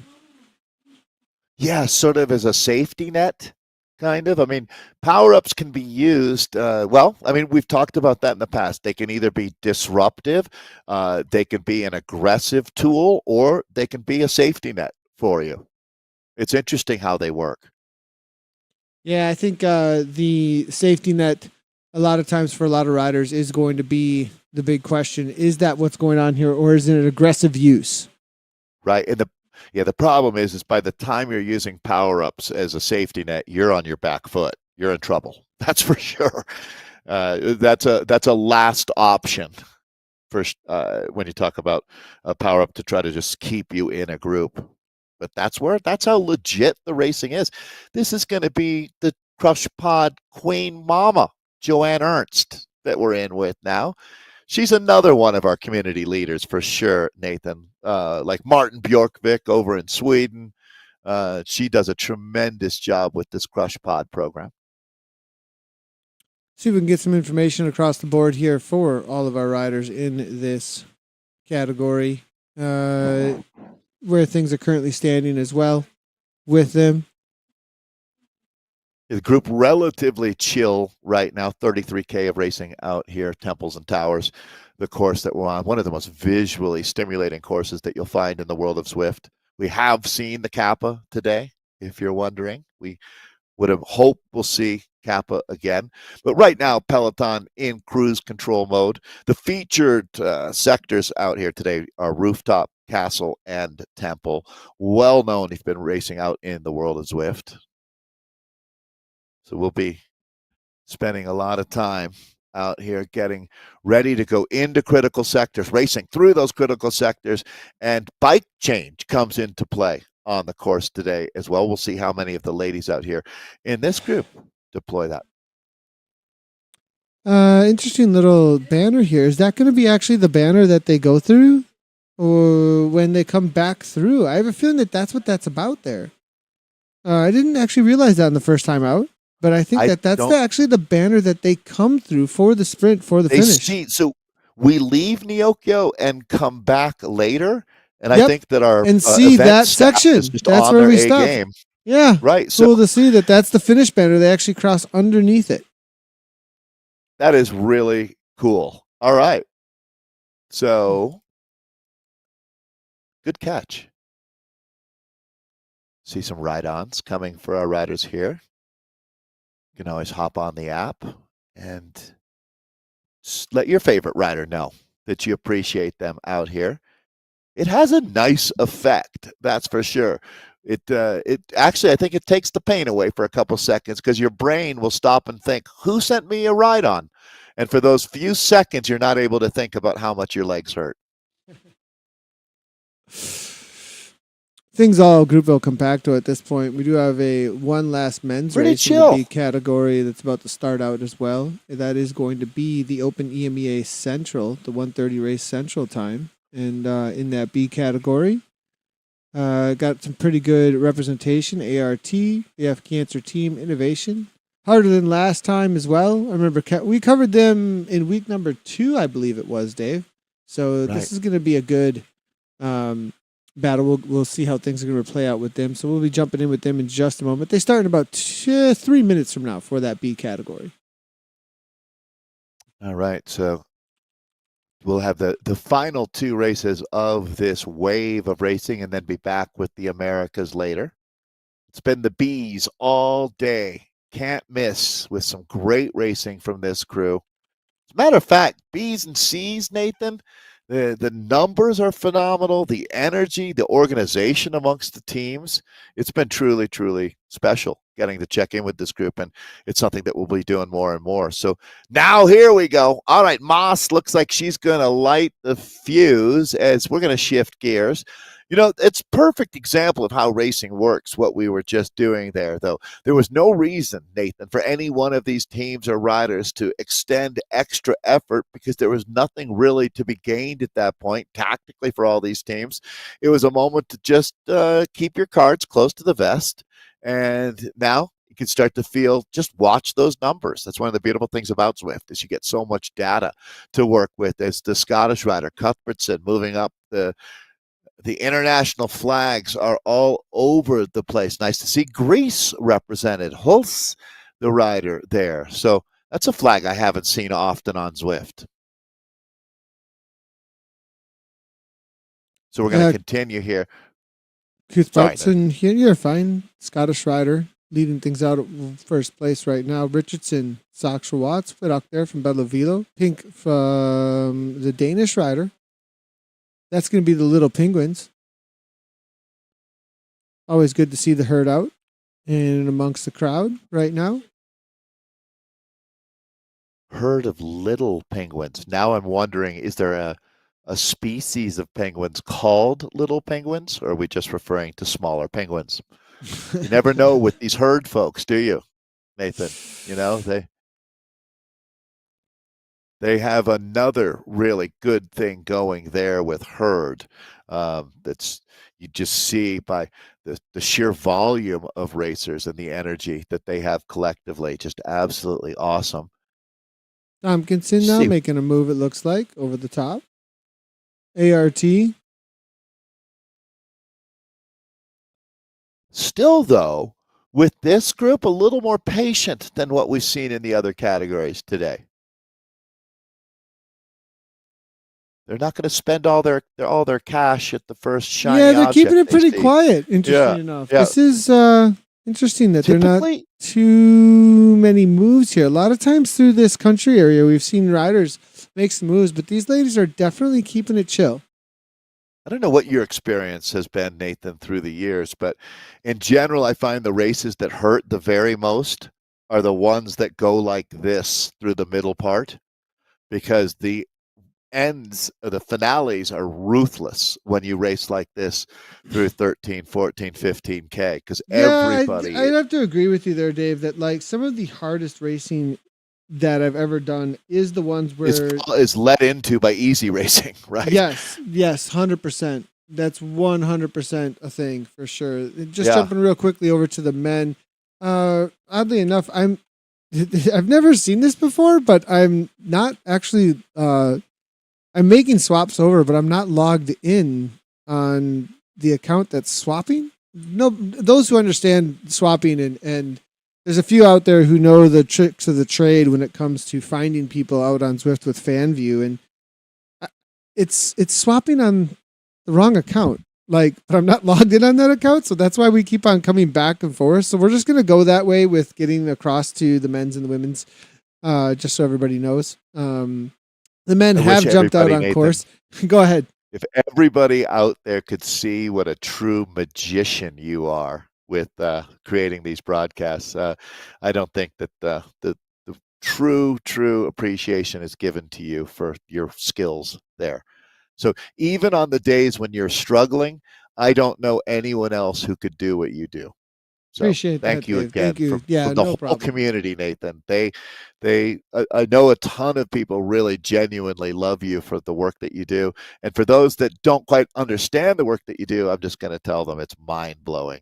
Well, this might be wouldn't something. believe it. This is an interesting. Like a lot of times, I'll uncover things that are like not even known to anyone out there in the world at all, and I don't even know how what's happening right now is actually happening because, like, somehow the companion app is thinking that it should be swapping fan views on an account that it doesn't even have authority over. So that's a really weird thing that's taking place right now. So apparently, yeah, the app has gone rogue and is taking over other people's accounts now. Yeah, I mean, that's kind of like if someone else was in this this room right now and was on there somehow and had been and was Zwifting, somehow I'd be switching views actually real quickly. Gabby, what are you doing? Where's Gabby right now?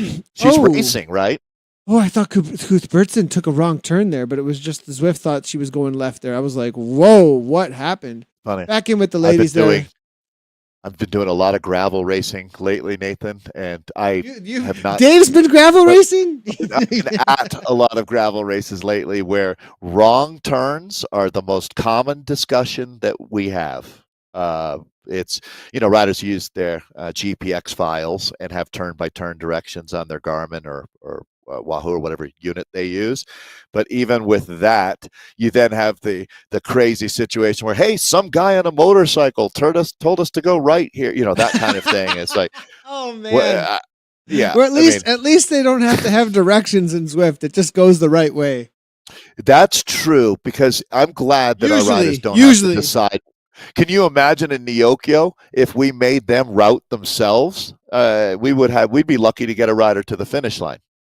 It's so confusing in there. Yeah, 100%. I don't know where we are. So. Whoa, a little bit of a kick here. Interesting. I was just going to say, and you can see that immediately showed about 4 riders the back door. And so if you weren't paying attention, that's another, speaking of gravel, I mean, that's really the name of the game. You can't take your eye off the prize for a minute. Every now and then in the world of Zwift, you can go into cruise control. You're making the numbers. Things haven't really been changing, but then here we go. They light the fuse. So this is going to get very active now, Nathan. So we're changing gears here. We definitely are. We'll get the current series standings. My question here for these series standings is CrushPod Word still the dominant force? That's going to be the big question because they have been absolutely the ones to be reckoned with so far through this. I'm wondering whether or not the team time trial, the scratch races, if things have changed up until this point. So let's take a quick look here. We do have the team standings and where they're at. CrushPod Word continue to be at the top, but the gap is closed a little bit. 5 points. Heard a little Penguins. They've made a statement. Yeah, yeah, and this group is going to do nothing but get smaller at this point. So it's one of those clubs that no one's going to be joining, but people are going to be leaving, and they leave by the back door. So racing really going to activate now. We're in with Aeonian, one of the world's all-time esport legendary squads. But this is how it goes. Nathan, you hit the nail on the head. Crush Pod Word is going to be one of the few teams left in the ZRL that's still on a perfect run, as they've gone 4 for 4 up to this point. It's Herd of Little Penguins, so they've basically gone one silver every week. Not quite, but close for the Herd of Little Penguins sitting in second. It's going to be the Bandidas of Aeonian sitting in third right now. Team NL Ladies B, the Lionhearted, in fourth. They've got a 4-point advantage on Bello Velo B, who are in fifth. It's EDDK Power Girls in sixth. They've got a 1-point advantage over the Pizza Party going on over at Sox for Watts. It's Galaxy Zenith in eighth. Atom Racing, ART, Electrons, ninth, and Drafty Bees in 10th. So that's after 4 of 6 races. We're well into, right at the middle point, actually, here for this Temples and Towers. It's one big loop, 3 timed sectors with double points there, FAL and FTS. So this ladies group right now definitely taking out the sledgehammer and wailing away at the front. A decidedly different race than what we were looking at just a few short Look at all the kilometers Sox Watts, ago. Dave. Dave, look at all the Sox Watts at the front, but is it too early is the big question. The Herd of Little Penguins are all sat right around 10th through 5th place. They are on a mission today, I think, because they know that these last 2 races are really going to matter as to whether or not they can hold on to that second place spot. Tailing them only by 3 points is going to be that Aeonian crowd. So look at this. Crush Pod Word, Sox for Watts, Aeonian Banditas. This is, but Sox for Watts, they're all the way down in 7th place, actually, for the Pizza Party when it comes to the Sox for Watts for the Pizza Party. The Sox for Watts Pizza Party is the name of the team. The Pizza Party. Like, wait, in Zwift, there's a pizza party suddenly, but this is going to be De Vilger for the Herd of Little Penguins overtaking Cuthbertson. Perhaps it's just round the corner here. She's grabbed so many points for the Herd of Little Penguins. It's going to be another one perhaps here, though. But Dave, the chase is on from Thompson, Jackson, and Jacquet. Wow. So Cuthbertson, the Scottish rider, she made a great effort up there, but this is going to be De Vlieger now, and these little Penguins are relentless. What a shot you got right there, Nathan. So now we see the power-ups being used. Everybody throwing up that feather here. So let's see now this group coming together of 6 riders.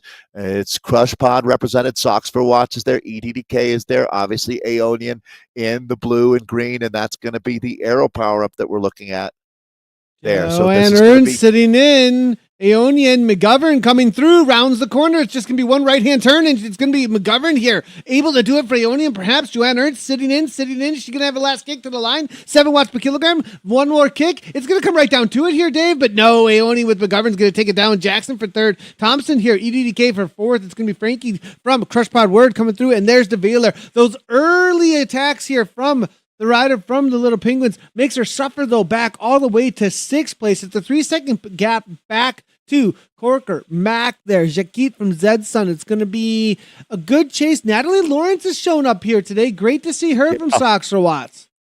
I tell you what, Marjolein De Vlieger, the Dutch rider, is an absolute monster in this group. That's Nat Lawrence that Nathan has got ISO'd right now. So Nat Lawrence again comes in as a highly respected rider. As let's see if she can get back up into that front group. She's got a couple of Aeonian riders right with her. It looks like Mac and Murden are the two. They look pretty committed right now, Nathan. I wouldn't be too surprised if these, yep, there you go, catch being made. So we're going to hit a reset button here at the front. Down to, let's call it 16K of racing. Actually, make it 15 kilometers of racing for these ladies. A couple of riders trying to get back on terms. It's going to be Ligholm. Wilson's there as well. Cross from CP Verd. Tompkinson, I believe it is, from the ART Electrons is there as well. Good little, look at the group behind here, Dave. Solid group starting to form behind. And with the way they're slowing down up front, there's some options here for this front pack. Sit up, wait, look to reserve, FTS coming up ahead, or what we saw with Witkowski from the men's side of things in the dirt race with the dirt team, when they hit the dirt, Witkowski was already off the front by 5-6 seconds. Did the bike swap. So if somebody's looking for a bike swap, a little bit of a gap sometimes is nice to have, and the rest can set up a little bit. Yeah, that's exactly right, Nathan. And that really is 20K in. So right now would be the time to attack. And in a lot of ways, I think you might be able to get away with it in that riders, if you attack hard enough, suddenly enough, and just get that couple of seconds, I think most of the other riders would realize, what she's doing is just trying to get up there to change bikes and might not be so aggressive in chasing you. So there might be a little bit of a envelope that you can find that gives you a chance to make your tactic even more likely to be successful. Jumping in with the men real quickly, we do got Darren Rowe here from 4-Star on the chase, way back in 71st place here in this B category. So just real quickly, jumping over, we're going to see if we can find a few more of the riders here in this B category. We'll jump in with the ladies in just a second, but I know we said we were going to be giving all the coverage we possibly can across the categories. And it looks like a good group of men here in this B category. The final race for our coverage today is going to be the Open EMEA West Central. This is the Bs out in the Temple and the Towers right now. They started 1/2 hour. They're about 11 minutes into the race here at this point.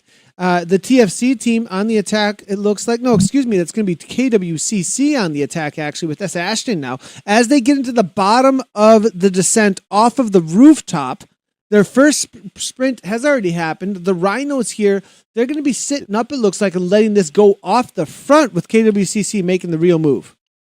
Yeah, rooftop comes so early in this event with it's 33.4K effectively, and within 3K you're basically into the thick of it with rooftop. So next up is Castle, then Temple.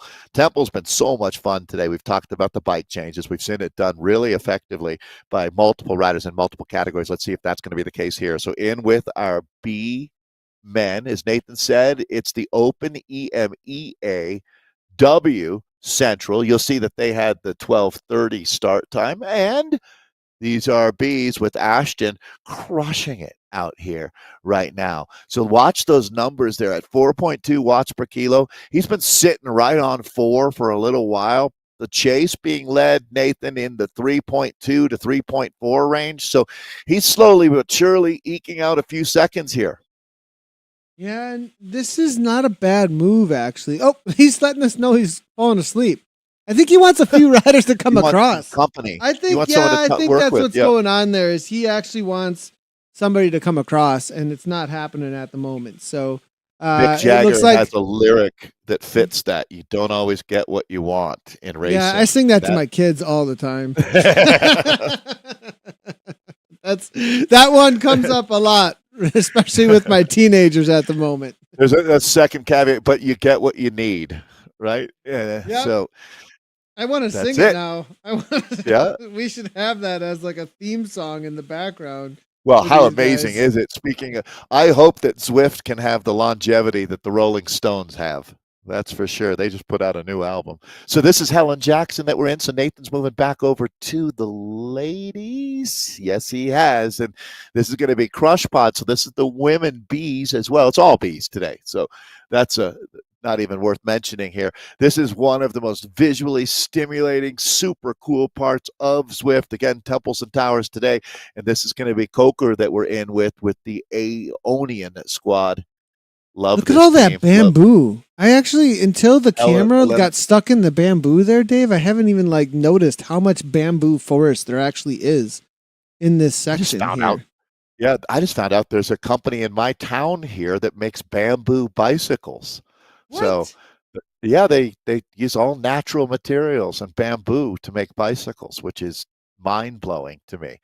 Bicycles are amazing. Yeah, even virtual ones. There was a company that was making wheels for a while. I knew that. I thought it was wheels, or maybe it was frames. It was frames. Long before you were born, Nathan. I mean, the original spoked bicycle wheels used wooden rims. That you could still see them. It's absolutely incredible to see bicycles on wooden rims that are incredibly strong. It's quite a world we live in. So this is Elena Coker. that Nathan has queued up here, the Aeonian Riders. It's funny how the spectrum today, all the way from wooden wheels to virtual racing in the broadcast. There's a steamroller. And actually, if you look at that steamroller, that's not exactly a modern piece of equipment, is it? We've got now, and here they go. This steamroller is effective, but not quite as effective as putting yourself on a mountain bike. Cuthbertson, innovation with the INC in name there, but I think Cuthbertson's riding for. Well, it says innovation in there, but I have a feeling she's a guest rider for Soxwatts out here because she does have the Soxwatts kit on. So, with the unicorns on the back here, Arrow AF, always a great hashtag. As That feels like Charlotte would have put that in there. The Arrow AF part. Most likely. Yeah, it feels like her energy. It's a fun team. These ladies have also been together for quite a while. They've been a big part of the WTRL. I think that's really where they came together originally, but now well represented in the ZRL out here. Cuthbertson hanging on. This is a real fight. Move off the front, it looks like. Yeah, and it's splitting the group. Joanne Ernst again. Ernst always. Joanne. Love it. 175 here. She's been a tremendous force, talking about her early in the broadcast about really organizing this Crush Pod team and keeping them motivated. And now she's not going to be making any friends at the back part of this group, Nathan. She's the evil conductor, punching tickets left, right, and center. And coming over the top, though, it's going to be Lengholm here, the Danish rider on EDDK. So it's a frenetic right now on the front. Yeah, Joanne's move there, Dave. Joanne's move. All those, it instigated the steamrollers. That's a really good point. It really forced riders to, it was either, it was go time is a good way to put it. And at that moment, if you had it, you used it. Sort of goes back to what we were talking about earlier with the power-ups. Is that a defensive use of that power-up there, Nathan, when Joanne basically spooks you into using it? Yeah, 100%. I think that what happened there was Joanne pushed the pace at the front. I'm not sure if she used a power-up, though, to make that happen, but Natalie Lawrence went over the top, though, the moment she used her power-up in order to get this gap here. They're getting close to the top here, Dave. It's a little bit of climbing yet, but she's got a gap of about 2 seconds, but there's a pack hard on the chase, but Lawrence, I think, fully committed. Yeah, and you know what? You got to go all in. This, and she has a tremendous amount of experience racing. So I don't know that there's too many riders who understand the sport better than Natalie Lawrence, but look at the response that she's getting, although that group is certainly not the same. And it looks like, is it a teammate coming up? And it is. It's going to be Elena Jackson going up and over the top. So, wow, that was very well played there by Sox for Watts as they counter their own move. And now she uses the steamroller. This is huge right now for Sox Watts. They might be sitting 7th overall in the league, but today they are having their day. Yeah, they've shown up with quite the squad, though, this week, haven't they, Dave? I mean, Helena Jackson here. We've got Natalie Lawrence. We've really, really strong squad to be showing up. It's 4.9 watts per kilogram into the nice little kick here. Steamroller is absolutely coming through turbo mode here. Joanne Ernst, 5 watts per kilogram, trying to make the chase for Crush Pod.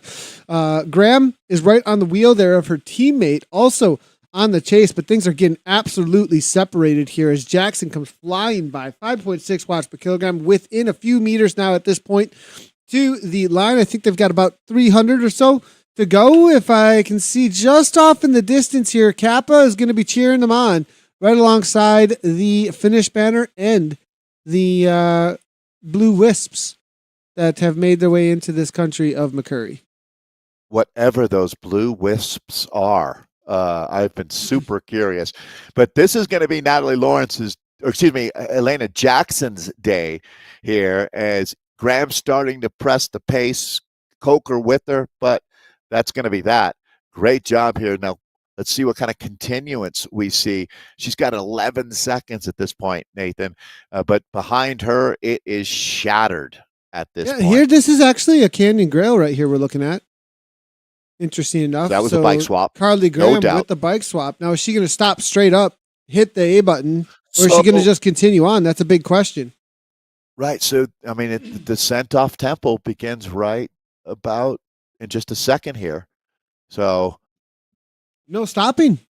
I'm, Carly Graham. I'm hoping you stay with her. I'm curious to watch what she does. They're both on grails. Coker, Uh-huh. Graham. No swap. All No right. swap, So Dave. interesting. Is there any chance that you would think that the swap would take longer than what you would save by making it from here on in? It's a I tough one. can't. This is a tough one, Dave. I think Joanne Ernst made a swap though just now for sure, but she got onto an interesting wheel setup there. Holy Oof. moly. Yeah. All right. We are all over the shop right Now now. these riders are maybe we're seeing a lot of people in chat saying they wouldn't swap until they hit the pavement. A little later, right? I'm personally not on board with that. I mean, there's a lot of different tactics here. Just the amount of speed on the downhill, the differentiation is not that much, and the roll through speed that you gain and that you would have to get back up to speed is massive.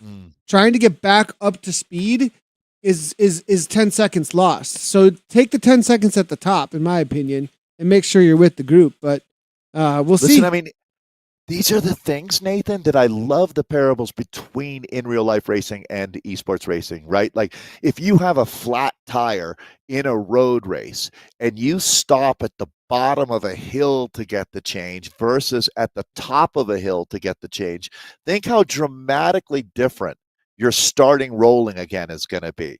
Whether you're climbing up a little drag or using gravity to pull you down a hill, of course you'd take that wheel change on the top of the hill if you had a choice, right? So there's so many things that go into when and where and which bike. This might have something to do with the chase as well, though, like how they're chasing and catching the front riders. We'll see. I mean, maybe it's the right choice, but right here, if there's a swap that's going to happen at the bottom here, this group's just going to roll away. So it's a tough one here, Dave. Look how much faster they're going right now. They're going 49K per hour.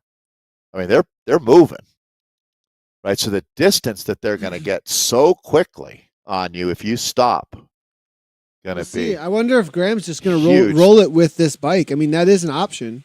Well, if you can stay in the draft. Stay in the draft and attack through the dirt with a steamroller, you might be able to get enough distance to just stay away. I think that, yeah, you start adding up all of those things. That's what I love about this, right? Is you never really know. We could continue to have these awesome discussions. Well, they're awesome for us, at least. I don't know. Sitting next to us on a train would be interesting for other folks, but if you're into this kind of thing, it's really compelling. So back now with 8.4K of racing. That's what the group in front of us right now has. This is going to be another good day for CrushPod and Aeonian out here. But of course, Socks for Watts is having their best day of the season right now. When does she get this next steamroller? Is through this next banner coming up, I think. Unless she held on to this all the way through. They all have draft loaded up now, chambered. Yeah, so they're going to hit the steamroller right here, through this next banner. And Dave, Carly Graham is a strong enough rider that she could hold on to that steamroller and literally have like Uber steamroller through the dirt section coming up. I would be scared of her in this next section, honestly. But is there enough distance? I mean, it's less than a K to the finish line, though. From that dirt section, there's less than a K. Can you hold on? That's the thing. Yeah, well, let's find out. We're going to find out because from what I'm seeing here, she's on a grail. So we're going to find out one way or another here how this is going to play. And I mean, the writing's on the wall, Dave. I mean, she's on a grail. There's dirt coming up and she's got a steamroller. I mean, you put the math together. I'm not sure the equation goes any other way than what we're seeing in front of us, but she's got 3 Socks for Watts riders around her. So, and you know what? Not to put a damper on anything for you, Nathan, but that's the name of the game here. It's points, it's team, and Socks for Watts is killing it today. So don't want to bury the lead there. Socks for Watts is on fire out here, but this is going to be really, really fun to watch. Carly Graham, how this plays out. We will come right back to them. I just want to make sure that we are giving equal time as best as we can to these men, and they are out onto the climb here for their castle. So let's jump in with this, see how things play out. We do have one off the front. They're about to hit this sprint section here in with the men's central as they make their way to the top here. It is going to be Griff now. Made an early Professor move. Griff. All right. Round the corner, though, here. Is he going to be able to hold on? It's a big question mark, Dave. 8 watts per kilogram coming from Lob there behind. He's still got about 200 meters to go. Big push coming on, but he's got 7 watts per kilogram. I have a feeling that he's going to make it looks like here, just to the line.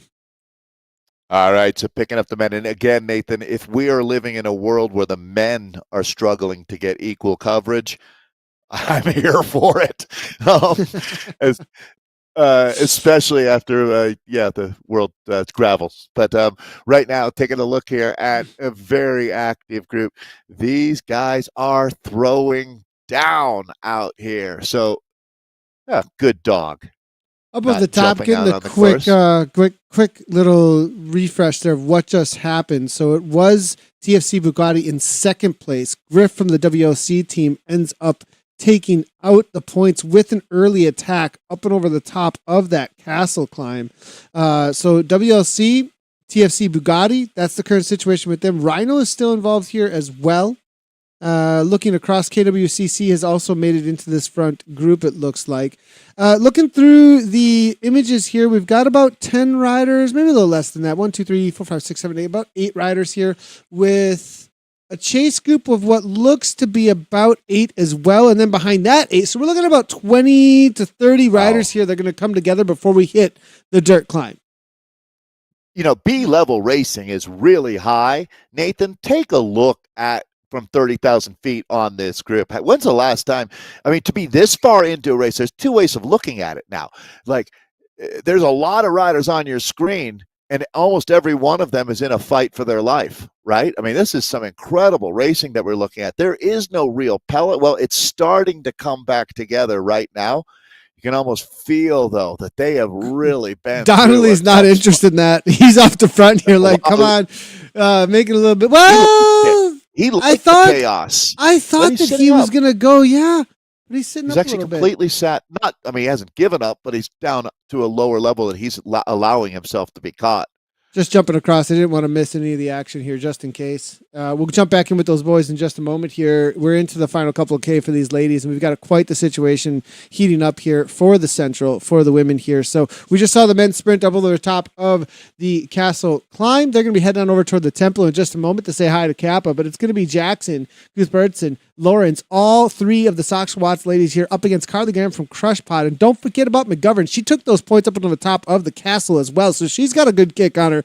Watch out for perhaps the little bit of a truce between the Crush Pod and Aeonian going toe-to-toe up against this Sox Watts trio. Yeah, this is so with 3 in a group of 5, they really don't need to worry about winning the race out right here. At this point, status quo is more than acceptable. If they can get to the line with this group of 5, everything's going to be copacetic for them. Especially, I mean, we went. That's a really good point, actually. I think, Dave, what we're really talking about here are where are the herd of little penguins, really? Right? Also, isn't that always the question in life? Where are the penguins? Where is that herd of penguins? So the other thing I want to note, so you want to talk about delta or gain? Let's see now. If they... There's no penguins anywhere. I don't see any penguins. What's going on with the herd of penguins today? And I'm doing a little inventory, Nathan. So they're going to move up into the top 5 from 7th with their ride today. 4th is not obtainable. But if things stay the way they are, they're going to have the biggest move on this table late in the season. To move from 7th to 5th is pretty big, to tell you the truth, by the time you're in the 5th race of a 6-race season.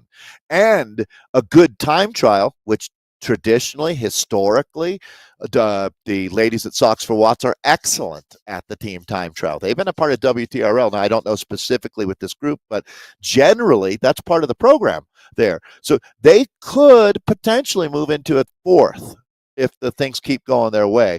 And the way they're riding right now, I'm not going to bet against them. Yeah, they've got a really good, and the finish points are going to be the biggest thing. Because I mean, if we look at the points here, Joanne Erst from Word has taken a ton of points, as well as McGovern, as we were saying here. But Jackson is right there, and then we've also got Lawrence Cuthbertson there as well. I mean, and also Crushpod, Aeonian, that ship sailed. To be honest, I mean, when you look at it on the season, okay, I'm talking about what can you do today to move yourself higher on the table. What they've done, because they're going to be beating the teams that they're worried about. 100%. So I mean, looking at this though, Lawrence and Cuthbertson, they might not have scored a ton of points early on. They have scored some. They're in the top 10, which is that's significant. But here, coming to the finish line, being within the top 5 is really going to boost these points up. Actually, at the end of the day, so that puts them in a really commanding spot. Yeah, you're right, Nathan. They might not be the best team on the day, but I don't think they're outside the top 2. Is my guess here. So, and if you're in the top 10 on points, we start with 60 riders out here, and if you can look around and see 2 teammates' jerseys with you in the top 10, that's a great sign. Obviously, today it's going to be, and to tell you the truth, they're going to have a hard time coming over Crushpod. With Crushpod only 1 rider in this front group, but they've earned so many points, Nathan, already. Yeah, Joanne Erst has really put the hammer down for them today. Looking back, but either way, that's not the end of the world either. You know, if you're Sox for Watts, this is a huge successful day. Big time, and I mean, winning outright on the day a lot of times is for me, Dave. Like, okay, after the race. At least for me personally, I might go back and look at the league and be like, okay, here's what's going on in the league, and do we win as champions? For me, a lot of times the race on the day is a big one. Here we go. This is the moment we've been waiting for. What's Carly going to do is the big question. Is she okay? I think that there's 5 women who want to win a bike race on your screen. Nothing's interesting. I'm not seeing any steamroller. I'm not seeing nothing. She's just going to sit in, it looks like here. Goes to the front a little bit. Is there just nothing? I mean, 177 beats per minute, that's not necessarily sitting in. So interesting here, Dave. No move from Carly Graham. You don't attack from the front either, do you? This is going to be fun.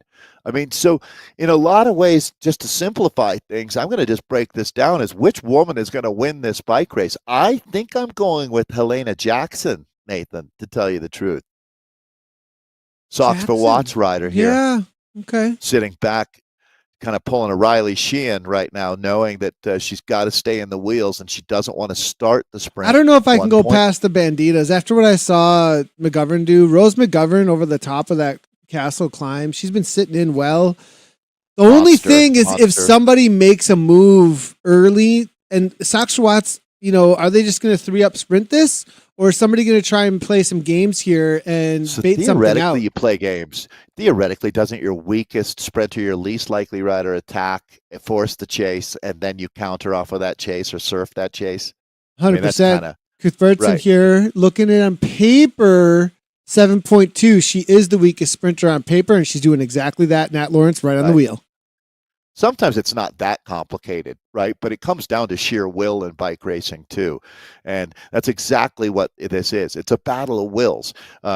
These riders have all been through a lot, over 32 and a half kilometers, but now we're going to find out who wants it more. It's going to be the chips fall where they may. I mean, it all sorts itself out at the end of the day, but there's nothing like the energy that you get as you can feel it kick in. And here we go. We are locked and loaded. Big time bike racing back here on Zwift as we got a 5-rider group coming in to take the lioness's share of the points as round 5 of season 1 of ZRL's coming down to this.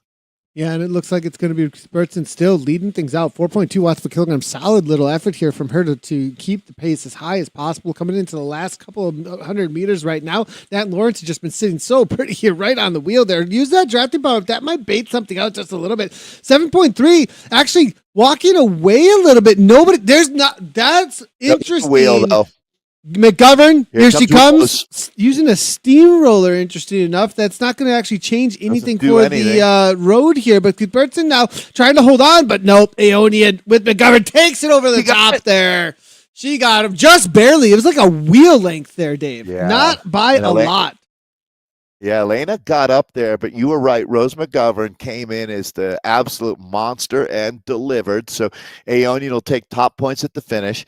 So you can always go to WTRL.racing to see if you want to investigate and dig a little deeper in the points, because this one will be interesting to analyze for sure. Our women's Bs wrapping up. We still got the men out on course. They're down to 11K to go. Over the top, we just catch Griff with that shot right in the coolest. That's like over the top there, and it's like that was such a great shot. Boom! Right. Oh man! Like Griff in your face, right? Yes.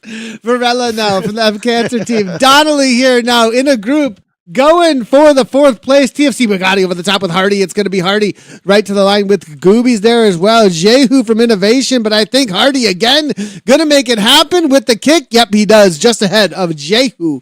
Loeb is there as well. Gubby from TFC, Ashton from KWCC, he's going to come down through behind here. They're going to slow. All the slowing down is happening now, Dave. Are they going to make any swaps? Going to be the big question on everybody's mind.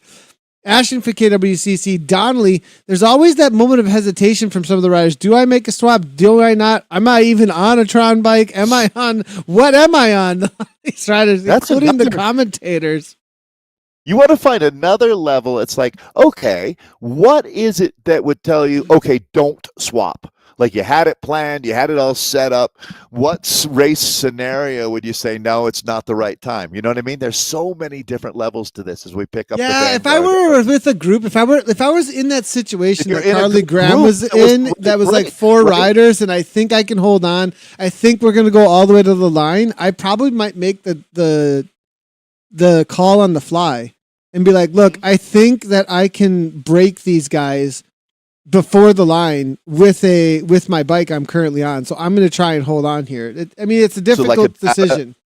Like a data analyst, right? You're constantly looking at, okay, what changes and how does that affect the odds? And if you look at it and you say, my odds of winning are better if I stay in this group and not play around with the bike change, then, the smart bike racer's always going to go with the better odds. And that's a lot of what the sport is about, is your teammates and yourself, using your abilities to try to create the best possible scenario going into the finale that you can have to win the race. It doesn't always work out. As a matter of fact, that's a crazy thing about this sport to me, is that whether you're starting 16, 50, 120 riders, it's always going to be one person that wins, Nathan, or collectively the team can say that they won. I love that aspect, but every other sport, just about half of the guys on the field in a Monday Night Football game walk off as winners. Half of them, right? Here it's 1 in 120.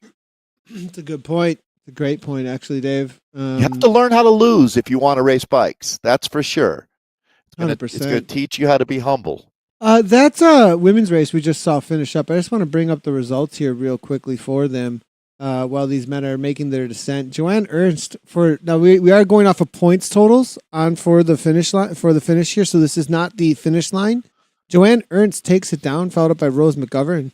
Helen Jackson, Crush Pod Word just dominating out there. And they got top points at the finish too with Carly Graham. So they didn't, they only had one in the top 5, but it was the winner. That's the spot you want. So there's almost no way that Crush Pod Word doesn't go 5 for 5 then through this season. They can have a perfect run if they can take out the team time trial next week in London. Very impressive, Joanne and ladies. Crush Pod Word. Wow. Big result coming from them on the day. Well, but it was Rose McGovern, I'm sorry, that won the sprint. I'm correcting myself. I just realized it wasn't Carly Graham. She was up there, but it was Rose McGovern that won the sprint. Rose, sorry, I didn't mean to throw any shade on that. Yeah, and that gives her that solid 91 points actually on the top there. So good on her. Are they? That's why the 40 are included there. There you go. So that all makes sense. It was Helen Jackson in second there with 30 points at the finish. Carly Graham with big points there coming through.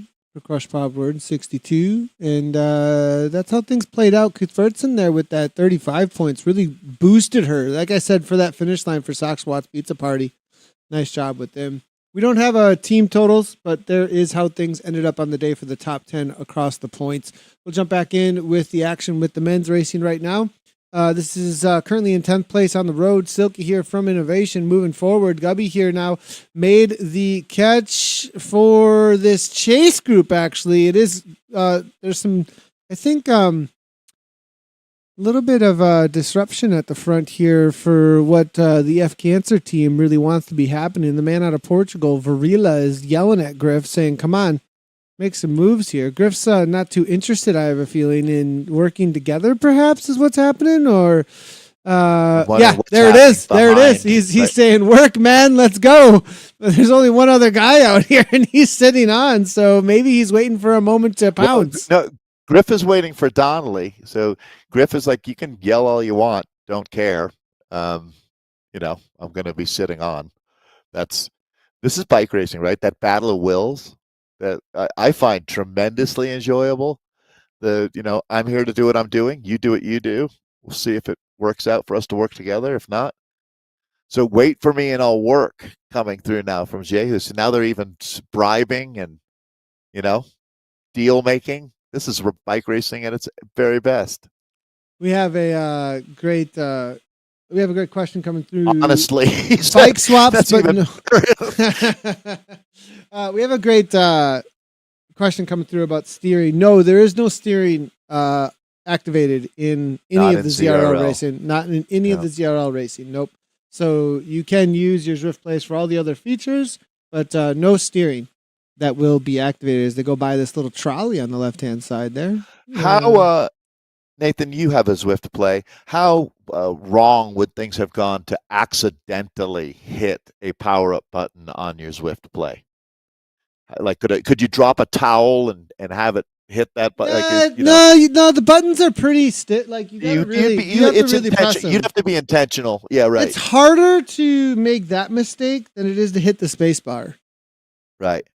So you've got less of a chance, unless like you're thinking you're pressing, because there's the Y, the Z, the A, and the B button. Unlikely. Like, you'd have to be reaching for another button and press a different button maybe, and then make a mistake and hit the Y button. So I could see that. Yeah. Yeah, there's a lot of variables. The human element of this. I mean, you get so locked into the virtual racing. I'm going to focus on chat for just a second here, Dave. Yep. Greg Hebert, really appreciate your question coming through about the C category. We definitely will be focused on the C's, and that will be next week for the final. Yay. Actually, on the TTT. We will be in with the C category. We're swapping across. It is a swap across 3 category focus days. Because the A's and the D's finish in such a separated manner, we tend to do the A's and the D's on the same day, and then the B's and the C's get their own focus. So you can head over to ZwiftCommunityLive.com and you can actually see the days that we focused on the C categories. It is listed on our news posts that we put out after the races. So head on over to ZwiftCommunityLive.com, check out those news posts, and actually linked in those news posts are the actual videos where we focused on the categories we name with each of the categories libraried out within the video. So it's actually chaptered out. You can find exactly where you want to for your category and when it was covered, chaptered out on the YouTube video. So I appreciate the comment, though, coming in from Greg over on the Facebook stream. And this is a 2-up, though, at this point, and I'm not sure they're getting caught here. Varela, he's been doing all the work, though. It looks like Griff's not too interested in putting a nose at the front. No, and this is where eventually Varela will become more and more annoyed as I like how you put that, Dave. I really like how you put that. That's more and more annoyed. That's a racing tactic. Somewhat that way. Yeah. More and more annoyed. But so, I mean, for Griff, this is perfect. But so what you would say here is, okay, Varela, well, you're going to have to do something about it if you don't want to race for second. If he's going to sit on this long, again, not exactly sure what their capabilities are as sprinters, and a second is nothing to shake a stick at out of this group. So Does F cancer? Are they going to be happy? I would think so either way with this effort. You really can't lose if you're one of these two, but pride kicks in. Racing is always going to be about, there's a zillion stories that this scenario plays out in a myriad of different ways, right? If Varela doesn't want to sprint, he's going to need to attack. Well, at this he point says now, it again too, Dave. Work! Come on! Oh, man. Well, I'm not sure. Like, if they sit up, do they get caught? That's the question, because 19 seconds, that's a pretty good sized gap. See, Varela's not helping himself. If he starts easing up, WLC says my work is done. Griff says my work is done. He straight up says I'm not doing anything. TFC are motivated, Dave. They're working at 4.3 in the front of this. Gubby's, he looks like he's in for it. This is really cool. So TFC, they now are going to start putting more resources into chasing. Wahoo Lacole, the WLC team, that's going to be Griff. He's now saying, look, dude, no matter what you do, I'm not pulling through. So that really, he called the bluff on Varela, who's asked multiple times for some help. He's not getting any. So now at this point, Varela's just going to have to soldier on. He's either going to need to bring him with him and just take his chances, which won't be great, or just completely cash in the whole thing and go scorched earth. Bike racing, baby. It's the best sport in the world. Wait, he said his job is done, and now he goes to the front. Maybe he's watching the broadcast. He's like, Bugatti. Bugatti is coming. They're putting the pedal to the metal here. They've got the Bugatti, that's for sure. Hardy, Gubby, they're both on the front saying, let's get this back. But at 20 seconds now, I don't think it's done, and they're just working for the rest of that crew. But I think maybe what they're thinking about is Ashton here from KWCC. This is the third chase group on the road. No TFC is in here, and look at Innovation pulling through hard. We've got quite the bike race on our hands, Dave. And it's not over, Nathan. It is not over. So these guys are going to go down swinging here. This is the final time that they get to race this season in this format.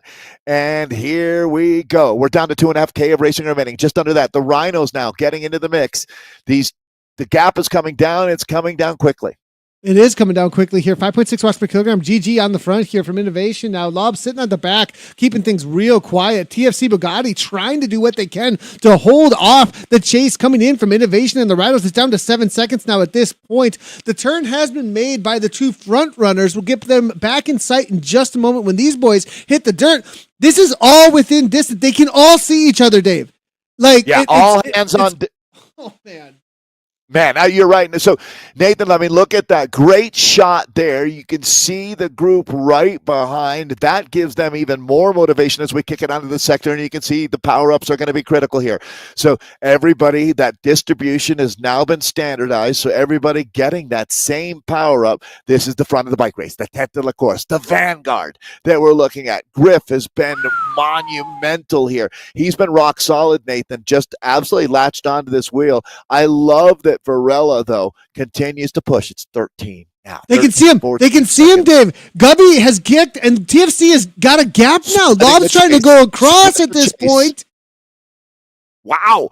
So this has become utter chaos now. Have they gone a little too hard for a moment? Talking about TFC, that's going to be the team in yellow as we look at them. So it's coming back together here, as it's going to be Laub and Jehu getting back onto that wheel. Jehu, the INC rider, who was part of the conversation earlier as everybody was deal-making out here. Oh, Dave, they can see him in the distance here. 4.8 watts per kilogram. TFC Bugatti have put in such an effort here. Why have they risked so much? They're not going to make the catch, I don't believe, here at this point, and they've just made the work here. Third and fourth, Nathan. Sometimes you realize that. But here, Jehu has got the best of them, I think. In my opinion, I think Jehu's been sitting in and got the free train ride up to this point, perhaps, and he's going to be the man who sprints them out for third. Perhaps. We'll see here. Sherman trying to get back on terms. Varela's up front here. Is Griff just going to outsprint them to the line? I think that's what's happening. Well, it's OSS. Now only the strong have survived into this finale. They're down to 0.5K to go. So 500 meters of racing remaining. I got to give Varela a ton of credit. You know what? He didn't back down on his plan. It wasn't ideal having someone sit on, but again, that's bike racing. Does Griff jump him at 200 meters to go? Of course he does, right? Why wouldn't he? Yeah, I think that's exactly what's going to be happening here. There's no reason not to, right? I mean, the truth is Varela kicks. Varela kicks. Drafting power up now coming in from Griff. It looks like Griff's now waiting, but he's got big orange numbers. It looks like it's going to be Griff. Griff all the way to the line. Easy peasy. 12 watts per kilogram. He said he was done. Yep, there it is to the line. Grabs it here. Lob though. Where is he coming from? Over the top, third place, and gets the better of TFC. Bugatti. Here comes Hardy. Jehu actually coming in for fifth. It looks like Gubby there did the monster work there. Sherman Rhinos there as well with Craig, but Sherman going to be coming across the line here, I think, all the way back in like seventh or so. Silky, wow, big sprint here across all of these guys for the top 10. That was mayhem. Some of the best racing of the day so far was in this B category. I love how that came down to the finish where everybody had to do something because there were so many splits. The seconds were just on the line for the top 10. Well, they say that the best compromise is when everybody walks away a little bit pissed off, and I think that's what our finish was here today. The best compromise. Oh, man, Dave. You know what I'm saying? Nobody really got what they came. Nobody got a perfect piece of cake with the frosting still on it. The only one. I got to go back to our replay, actually, because the only one was the guy who had the best shot of the day, actually, is Griff. He got verbally berated for the last 4K, right? But he's like, look, I don't care. This is bike racing. That exchange will go down as my all-time favorite on Zwift, Nathan, between Varela and Griff, where Varela a few times like, look, man, work. Come on. Let's, real quickly. Okay, I just got to do this quick here. But this is the sprint from the women. And then Griff, he gets his moment here, and then he wins the bike race as well. I mean, this is as perfect as it gets. When we actually get the Griff face here in just a second, but nice racing. We'll get the results in here in a moment as well. But absolutely awesome. Super enjoyable covering the Bees today. Keep up all the great racing and the tremendous numbers, camaraderie off the charts with our B group. Here's our buddy Ashton. There he is. That's the man today. The winner of today's race. With the map headband and everything. I mean, what's going on with this? I mean, the look too. Like he's got that giant beard going on. I feel like that's like, don't they sell? He sells men's razors or something. Oh no, he looks like the guys we have riding here outside of my front door, man. This is our scene. He's got his kit tight. He's tightened up everything, but he's got his own personal style and a map, a cool brand, the Australian clothing. So good job. That was fun today. What a blast. Nathan, we're into 3 hours of broadcasting, and with this kind of racing, you feel like you could just keep going. Yeah, it's definitely been a lot of really good racing here, and the racers make the race, so I really appreciate everybody's efforts out there for sure. It's really kept things interesting out here today. A couple of replays here just up on the top of the tempo, but let's take a look at how the points so far have played out as we finish up our broadcast. Best season ever.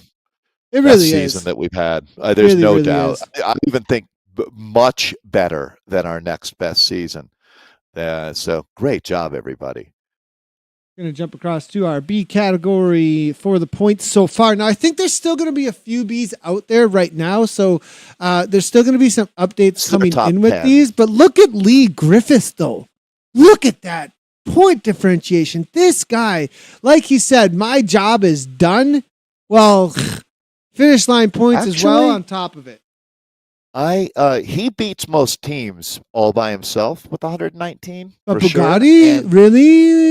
Are they close? Perhaps coming close.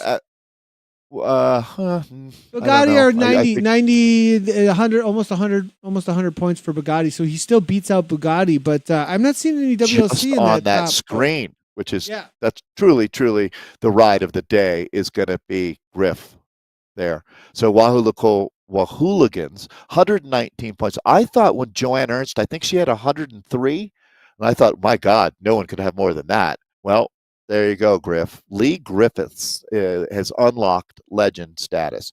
Dean Hardy, second today for TFC Bugatti. They did a great job. So he'll second.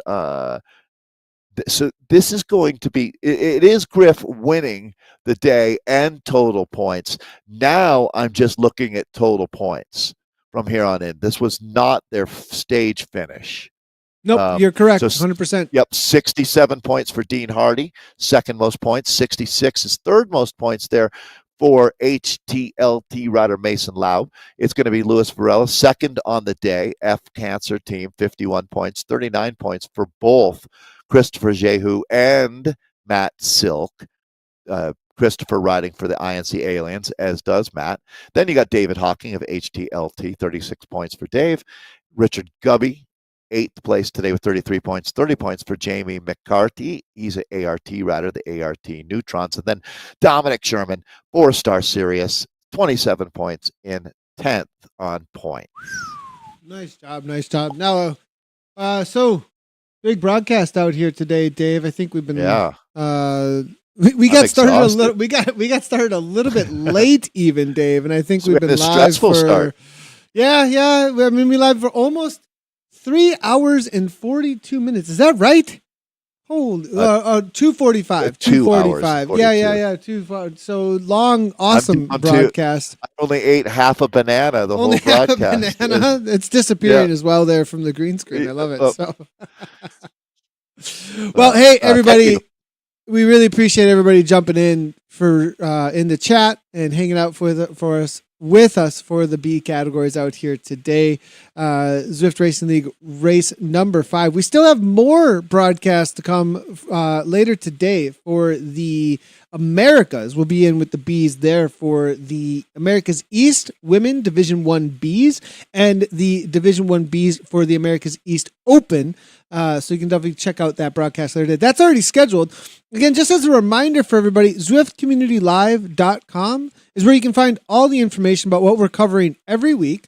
You can also see little wrap-ups from weeks past about what we have covered, linked in all of our news posts. You can also find the wrap there, which is our podcast that we do on a weekly basis. We're going on to episode number 65, weekly workout, Coach's Corner, updates. And then tomorrow is a pretty big announcement I'm going to tease.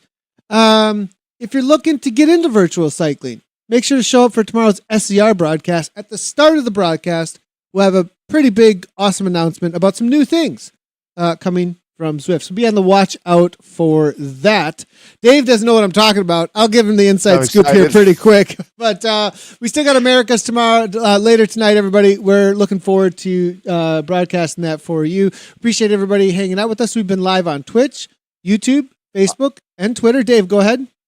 I want to find out with everybody else because you teased that so well. I want to let it play out. So don't tell me. No, we can't. I literally cannot say anything until noon tomorrow. Well, so be on the watch out for that, everybody. We'll see you tomorrow for that.